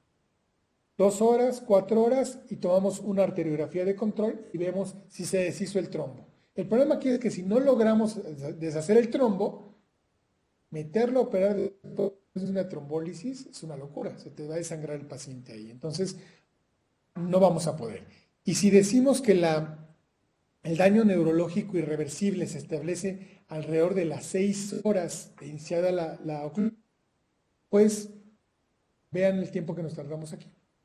Vamos a dejar al paciente sin ninguna otra opción. Por eso no se usa. ¿Sí? Es mucho mejor operar rápido al paciente a tratar de trombolizarlo. ¿Ok?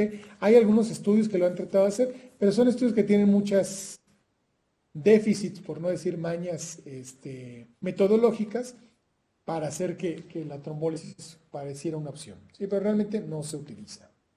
Dentro de los trombolíticos que se utilizan es la estreptoquinasa, que es la abuelita de todos los trombolíticos. Se utilizaba una dosis de 250.000 unidades o 2.5 miligramos en bolo inicial y después un bolo de 100.000 unidades por hora durante 4 horas. ¿Okay? Se hacía una arteriografía de control y se mantenía el flujo y después se heparinizaba al paciente. ¿Qué problemas tenía la estreptoquinasa? Pues que al ser un derivado de estreptococos tenía mucha asociación con eventos de alergia, ¿sí? Incluso pueden ser mortales, ¿sí? Y si se utilizaba, no se podía utilizar los siguientes 6 meses por el riesgo de provocar una reacción, un choque anafiláctico o que por los anticuerpos que había desarrollado el paciente no tuviera actividad. ¿Ok? Actualmente ya no se usa la estreptoquinasa, es más histórica que otra cosa. Lo que utilizamos son algunos derivados del activador tisular del plasma, la variedad que ustedes quieran. Se utilizan punto hasta 90 miligramos, el 10% de la dosis en un bolo y el 90% en una hora. Obviamente tiene que ser con catéter dirigido. No se pueden hacer trombólisis porque pueden provocar o van a provocar una hemorragia a nivel del sistema nervioso central u otra cosa que va a salir peor. ¿Sí? Y hay que hacer una arteriografía a las 2 o 3 horas para ver si el implante está funcionando. ¿Sí? Entonces vean que es muy tardado este procedimiento donde tenemos 6 horas cuando mucho para vascularizar al paciente. ¿Ok? Bueno. Entonces, hasta ahí vamos con el tratamiento. Vamos a suponer que logramos pasar al paciente de la cama 1, lo revascularizamos muy bonito, hacemos una trombectomía perfecta y el paciente sale con pulsos de la sala. ¿Ok? El paciente de la sala 2 se nos complicó un poquito más, tuvimos que hacer un bypass, pero también salió con pulsos muy bien. ¿Qué pasa? ¿Se acabó ahí el problema? No, el problema apenas empieza. Esto desgraciadamente no es como las apéndices que la quitas, lo pones al paciente en su cama y te olvidas de él un rato. No, aquí ¿sí? ¿Por qué? Ocasiones gravísimas. Tenemos dos, básicamente. Disculpe, Una doctor. de reperfusión. Disculpe, Sí. doctor, que le interrumpa. Estamos teniendo un poco de problemas para escuchar el sonido. ¿Podría repetir la última información que nos compartió, por favor? ¿Desde dónde? Desde... Permítame un segundo. Que ahora sí me costó un poco de trabajo escucharle, pero...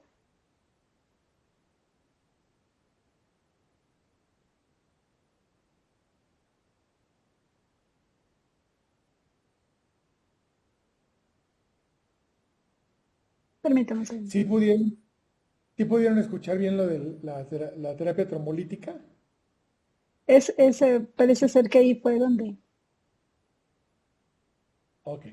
Usted estaba Entonces, comentando acerca del paciente de la sala 2 ok. y mencionaba Entonces que estamos aquí. ¿No? estaba finalizando con Entonces, esa y cuando inició la otra es cuando tuvimos el contratiempo con la señal. Gracias, ok. doctor, disculpe. Entonces, logramos revascularizar a nuestros dos pacientes. Los dos pacientes en la sala 1 salió con una trombectomía nada más rapidísima. Paciente de la sala 2 tuvimos que hacer un bypass de la femoral a la poplitea. ¿Sí? Y los dos pacientes salieron con pulsos. Desgraciadamente aquí no es como las apendicectomías u otras cosas, que operamos al paciente y lo dejamos en su cama un rato y nos olvidamos de él. No, aquí lo interesante apenas empieza, porque las complicaciones de la revascularización son muy graves y vamos a tenerlas que manejar para evitar que el paciente vaya a morirse de esto. Por eso les decía al principio, es una catástrofe. No es nada más que vaya a perder la pierna o el brazo, no. Es toda la repercusión que se va a generar después de esto, el síndrome inflamatorio sistémico que va a desarrollar el paciente que le puede costar la vida. ¿Ok? Entonces tenemos dos complicaciones. Una, que es sistémica, que es el síndrome de isquemia-reperfusión, el cual se va a presentar una vez que restablecimos el flujo arterial y la oxigenación de los tejidos que estaban isquémicos. Va a ser directamente proporcional la severidad de este síndrome de isquemia-reperfusión de acuerdo al tiempo de evolución y a la cantidad de músculo que quedó isquémico. Es decir, si un paciente tiene una hora de isquemia y lo operamos rápidamente, su síndrome de reperfusión va a ser muy leve. Y el paciente llegó con 5 horas de isquemia y aparte era una oclusión de aorta terminal donde están involucradas los dos muslos y las dos piernas del paciente, la cantidad de músculo isquémico es muy grande. Entonces esto nos va a dar un síndrome de isquemia-reperfusión terrible, prácticamente fatal. ¿Sí? Entonces por eso es muy importante operar rápidamente a estos pacientes.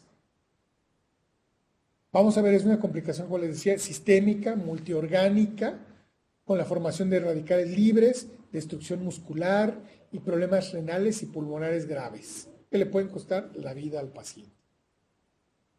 ¿Cuándo la conocimos? Bueno, cuando fue la guerra de Vietnam, fue nuestro parteaguas, ¿sí? A mí no me tocó tampoco, pero dice la historia que en 1972 el doctor Norman Rich y el doctor Jaimovici eran médicos militares de las fuerzas de Estados Unidos, médicos navales, y empezaron a tratar de ayudar a los pacientes que tenían lesiones vasculares. Entonces, antes de esta guerra, lo que se hacía es que llegaba el paciente con la arteria seccionada, se le pinzaba, se le ponía una seda y a ver qué pasa. Y obviamente los niveles de amputación eran pues del 90%, ¿no? En la guerra de Vietnam trataron de, en vez de ligar, tratar de reconstruir las arterias. Y entonces establecieron todas las bases de la cirugía vascular, tanto el tipo de sutura, las formas de anastomosis, etcétera. Pero se dieron cuenta que muchos de estos pacientes que se lograban revascularizar, de repente empezaban con insuficiencia renal y muchos de ellos morían. Y Jaimovici enunció o dio a conocer el síndrome que le llamó en un origen síndrome mionefropático o síndrome de Jaimovici, en el cual era una insuficiencia renal secundaria a revascularización de una extremidad. ¿Sí? En esa misma guerra, otro médico, era un médico internista, se dio cuenta que muchos de estos soldados que le trasladaban al paciente a su centro donde él trabajaba, ya revascularizados, hacían una falla respiratoria severa y morían. Y él describió el síndrome de insuficiencia respiratoria progresiva del adulto, que en ese momento él le llamó el pulmón de choque, a pacientes chocados que se desarrollaban insuficiencia respiratoria. Cuando acabó la guerra se juntaron los dos y se dieron cuenta que los dos describían el mismo síndrome. Y lo empezaron ya a estudiar más a fondo y lo describían ya como el síndrome de isquemia-reperfusión. ¿Ok?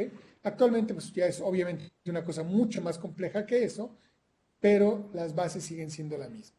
¿Cuál es el problema? La isquemia. Un paciente que estuvo en isquemia por varias horas, el paciente entró en metabolismo anaerobio. ¿Se acuerdan que esto lo vimos al principio? Se paralizó su bomba de sodio-potasio. Entonces empezó a haber edema celular. Este edema celular fue tan grave que llevó a la destrucción celular. Y las células liberaron mioglobina. Acuérdense que la mioglobina es una proteína a nivel del músculo, ¿sí? Pariente, prima hermana de la hemoglobina. Se va a liberar potasio y se va a liberar enzimas como la CPK principalmente.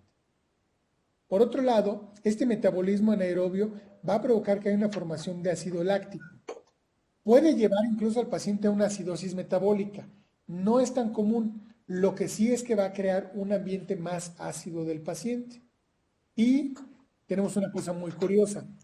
La mioglobina en un ambiente va a precipitarse en los túbulos renales, provocando una necrosis tubular renal aguda y una insuficiencia renal aguda. Y esto era lo que le pasaba a los pacientes. Esto es lo que le pasaba a los pacientes que atendía Jaimovich, síndrome mionefropático, a través de la mioglobina y la lesión renal aguda que producía. ¿Ok? La otra gran parte, al establecerse la isquemia, el metabolismo para generar energía, en vez de generar ATP, te iba rompiendo esta molécula hasta producir adenosina. Hasta aquí no había problema, ¿sí? Después se desdoblaba en hipojantina. Todo esto estaba esperando ahí en el músculo. Revascularizaban al paciente, le metían sangre oxigenada y la hipojantina con oxígeno activaba la jantina oxidasa, rompiendo la hipojantina en urato, oxígeno y peróxido. Y todos estos tres viajaban por toda la circulación sistémica, provocando una lesión endotelial. ¿Y en dónde se ve esta lesión endotelial? Principalmente en el pulmón. Esos pacientes, si no hemos visto este síndrome, podemos confundirlo muy fácilmente con un edema agudo de pulmón, con una neumonía, con una telectasia. Pero si tenemos el antecedente que el paciente estuvo isquémico y se revascularizó, debemos de pensar que tiene un SIRPA secundario a la revascularización que tuvo el paciente. ¿Ok? Entonces vean lo grave que es, riñón y pulmón nada más. Por eso se mueren hasta el 30 o 40% de los pacientes que podemos revascularizar. ¿Ok? ¿Cómo se manifiesta el síndrome de isquemia de reperfusión? Principalmente por oliguria, el paciente empieza a orinar poquitito, una mioglobinuria, se ve la orina rojiza, y esto, si no lo corregimos, nos va a llevar a insuficiencia renal aguda. Ya decíamos de las alteraciones respiratorias del paciente, y ya más avanzado va a haber arritmias cardíacas que generalmente son fatales y alteraciones neurológicas que también pues, ya nos hablan de muy mal pronóstico. Entonces, si ustedes se fijan bien, esto es un paciente de terapia intensiva. El problema es que generalmente la terapia intensiva no los acepta, porque no están tan graves. O si están muy graves, pues porque están muy graves. Así es que aquí no podemos esperar que el terapista nos vaya a ayudar y tenemos que resolver nosotros el problema de isquemia de reperfusión. ¿Cómo lo vamos a resolver? Primero que nada, abundantes líquidos. Tenemos que meter al paciente en una infusión de 70 a 100 mililitros por hora, ¿sí? Para forzar la diuresis. Ahora, aquí hay una parte bien importante. Acuérdense que son pacientes cardiópatas, muchos de ellos, entonces sí es muy fácil encharcarlos. Para evitar hacer un edema agudo de pulmón diatrógeno, vamos a poner un catéter venoso central. Y con el catéter venoso central vamos a medir la presión venosa central. Debemos de mantenerla alrededor de 12 a 15. Si se pasa un poquito no pasa nada. ¿Sí? Preferible mantenerlo con un poquito más de hidratación. Vamos a utilizar diuréticos, ¿sí? El diurético de primera elección que utilice es el manitol. El manitol va a tener dos funciones. Uno, por ser un diurético osmolar, va a jalar estos líquidos para eliminar la mioglobina, ¿sí? Y también va a barrer todos estos radicales libres que se están formando para evitar que sigan provocando una lesión a nivel endotelial. ¿Ok? Podemos dar bicarbonato en algunos casos con el objeto de alcalinizar la orina y evitar que la mioglobina se precipite en el riñón. ¿Sí? Y también podemos utilizar alopurinol vía oral para evitar el desdoblamiento de la hipojantina en urato, peróxido y oxígeno. ¿Sí? Finalmente vamos a heparinizar al paciente por dos cosas. Uno, porque vamos a trabajar directamente sobre el endotelio y lo vamos a lastimar. Entonces, si no protegemos al paciente con heparina, se nos puede volver a trombosar. Y también se ha visto que los pacientes que se heparinizan adecuadamente, el nivel de la lesión endotelial a nivel pulmonar es menor. ¿Sí? Pero básicamente nosotros lo utilizamos para evitar una retrombosis. Hay que poner una sonda Foley para estar cuantificando la orina, revisándola y estar haciendo nuestro control de líquidos. Nuestra segunda gran complicación es una complicación de tipo localizada en la extremidad que tratamos, ¿sí? Y este es el síndrome compartimental. Un compartimento se describe como una estructura la cual va a contener una arteria, una vena y un nervio y va a estar contenidas por una estructura poco distensible o que no es distensible, como puede ser hueso o fascia. ¿Ok? Cualquier alteración en la presión de este compartimento, nos va a desarrollar un síndrome compartimental. ¿Okay? ¿Por qué se puede dar el síndrome compartimental? Pues porque aumenta el contenido del compartimento, como es el edema, porque disminuye el tamaño del compartimento, que puede ser una fractura, o un vendaje, un yeso, una férula mal puesta, ¿sí?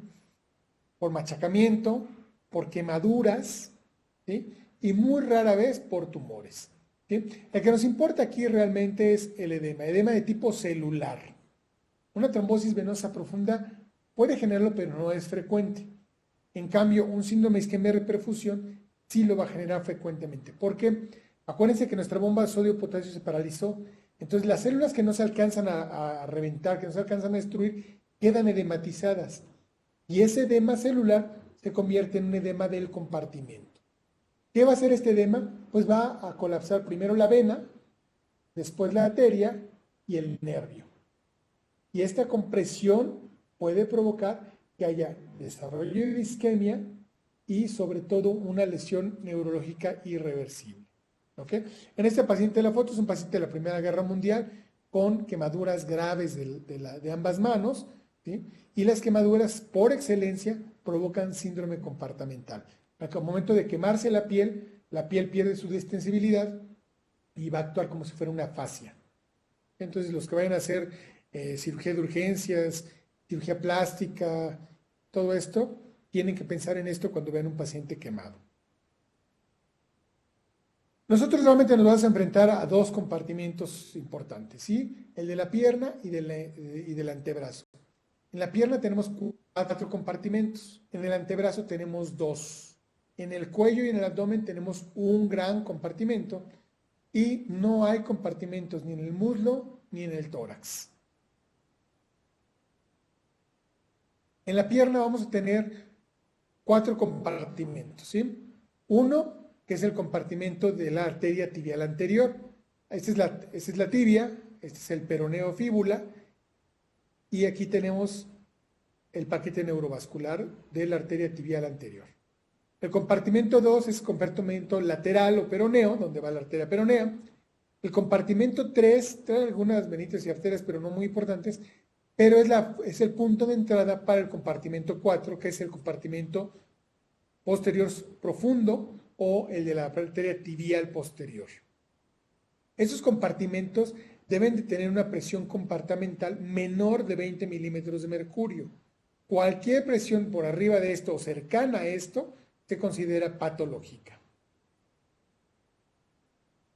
¿Cómo se diagnostica un síndrome compartimental? Bueno, tenemos el antecedente de la fractura, tenemos el antecedente de la revascularización o de la quemadura. El paciente presenta edema de la extremidad, un edema súbito de la extremidad, y esa es la parte más importante. El paciente dice que tiene más dolor que antes de que lo operaran o antes de que le pusieran el yeso.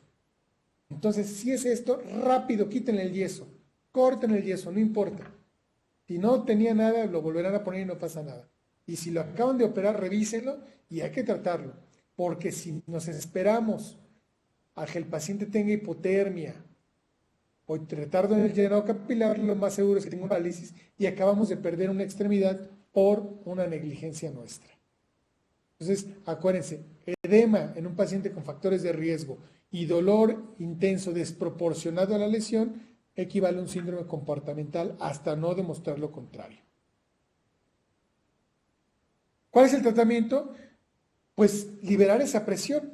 Y la forma más fácil es abrir esas fascias. Entonces vamos a hacer unas fasciotomías. ¿Sí? En la pierna vamos a hacer 2 fasciotomías. Una fasciotomía medial y una fasciotomía lateral. ¿Ok?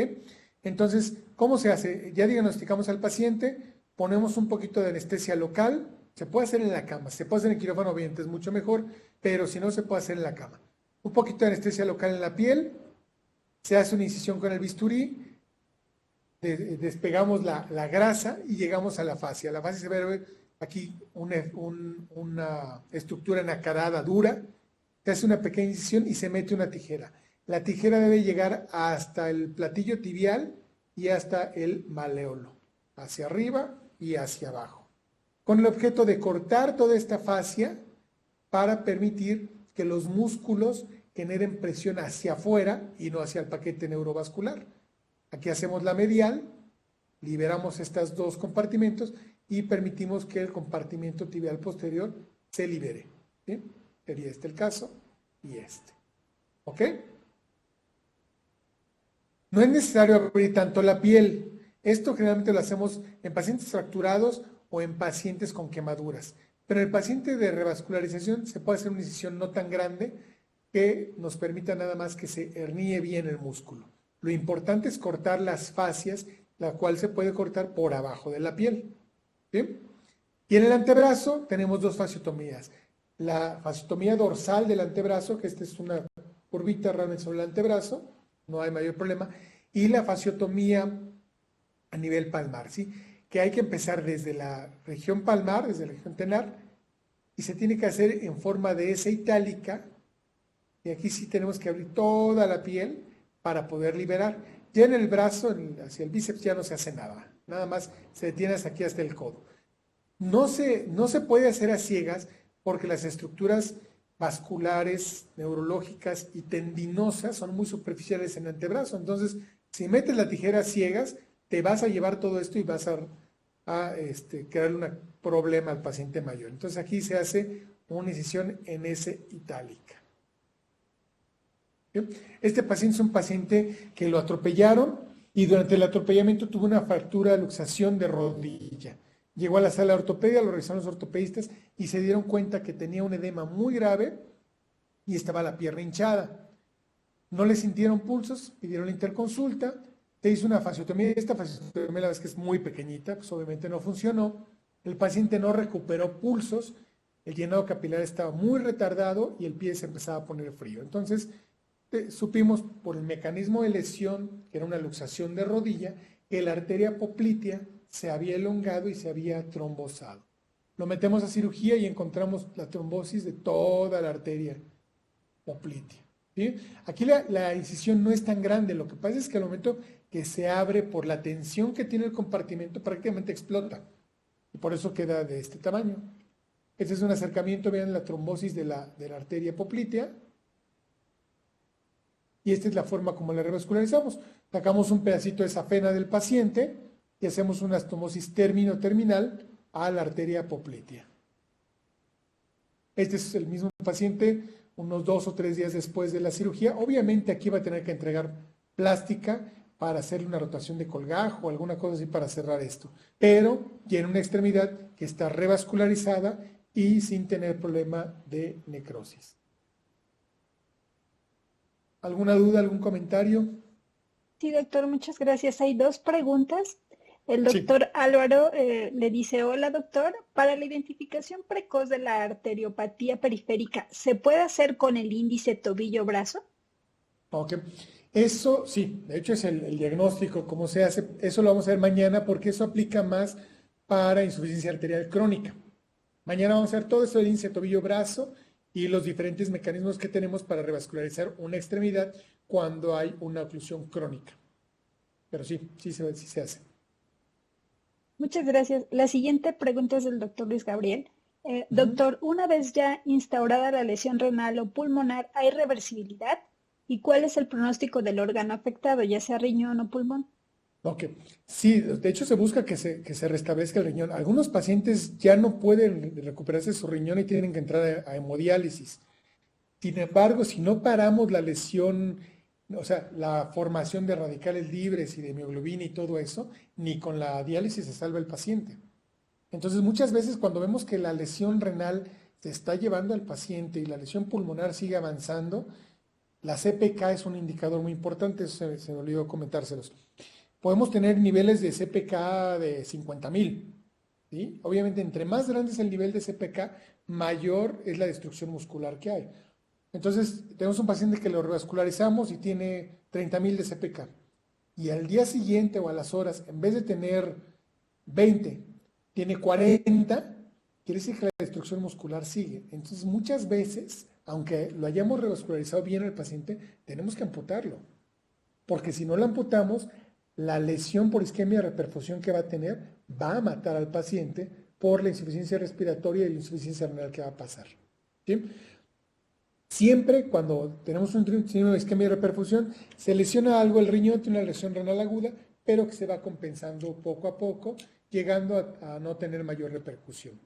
Y a nivel pulmonar, aquí sí va a depender mucho de las antecedentes que tenga el paciente. Si es un paciente epocoso y te hace un CIRPA, pues el pronóstico sí es terrible, ¿no? Si el paciente no tenía lesión pulmonar previa, pues obviamente el pronóstico va a ser mucho mejor.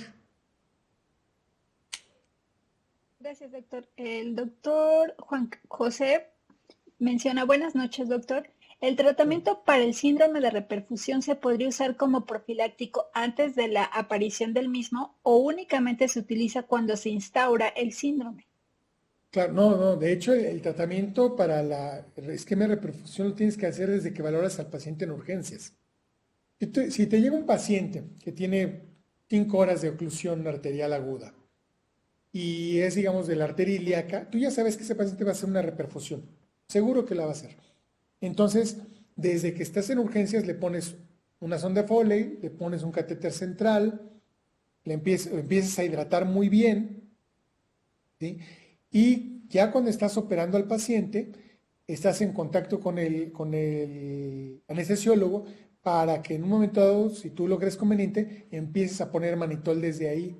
Si el paciente tiene acidosis, pues desde una vez le empiezas a poner también bicarbonato, ¿sí? Pero si el tratamiento de la reperfusión tiene que ser de alguna forma profiláctico. No es receta de cocina, no es a todos le vamos a poner esto, no. Tú tienes que valorar a tu paciente cómo se está comportando para ver qué mecanismos. Pero de entrada sí tienes que poner muchos líquidos, catéter central y sonda Foley. Pues muchísimas gracias, doctor. Es la última pregunta en el chat. Le agradecemos la sesión del día de hoy. También agradecemos a todos los participantes que estuvieron con nosotros, a soporte técnico. Les deseamos una excelente noche. Muchas gracias.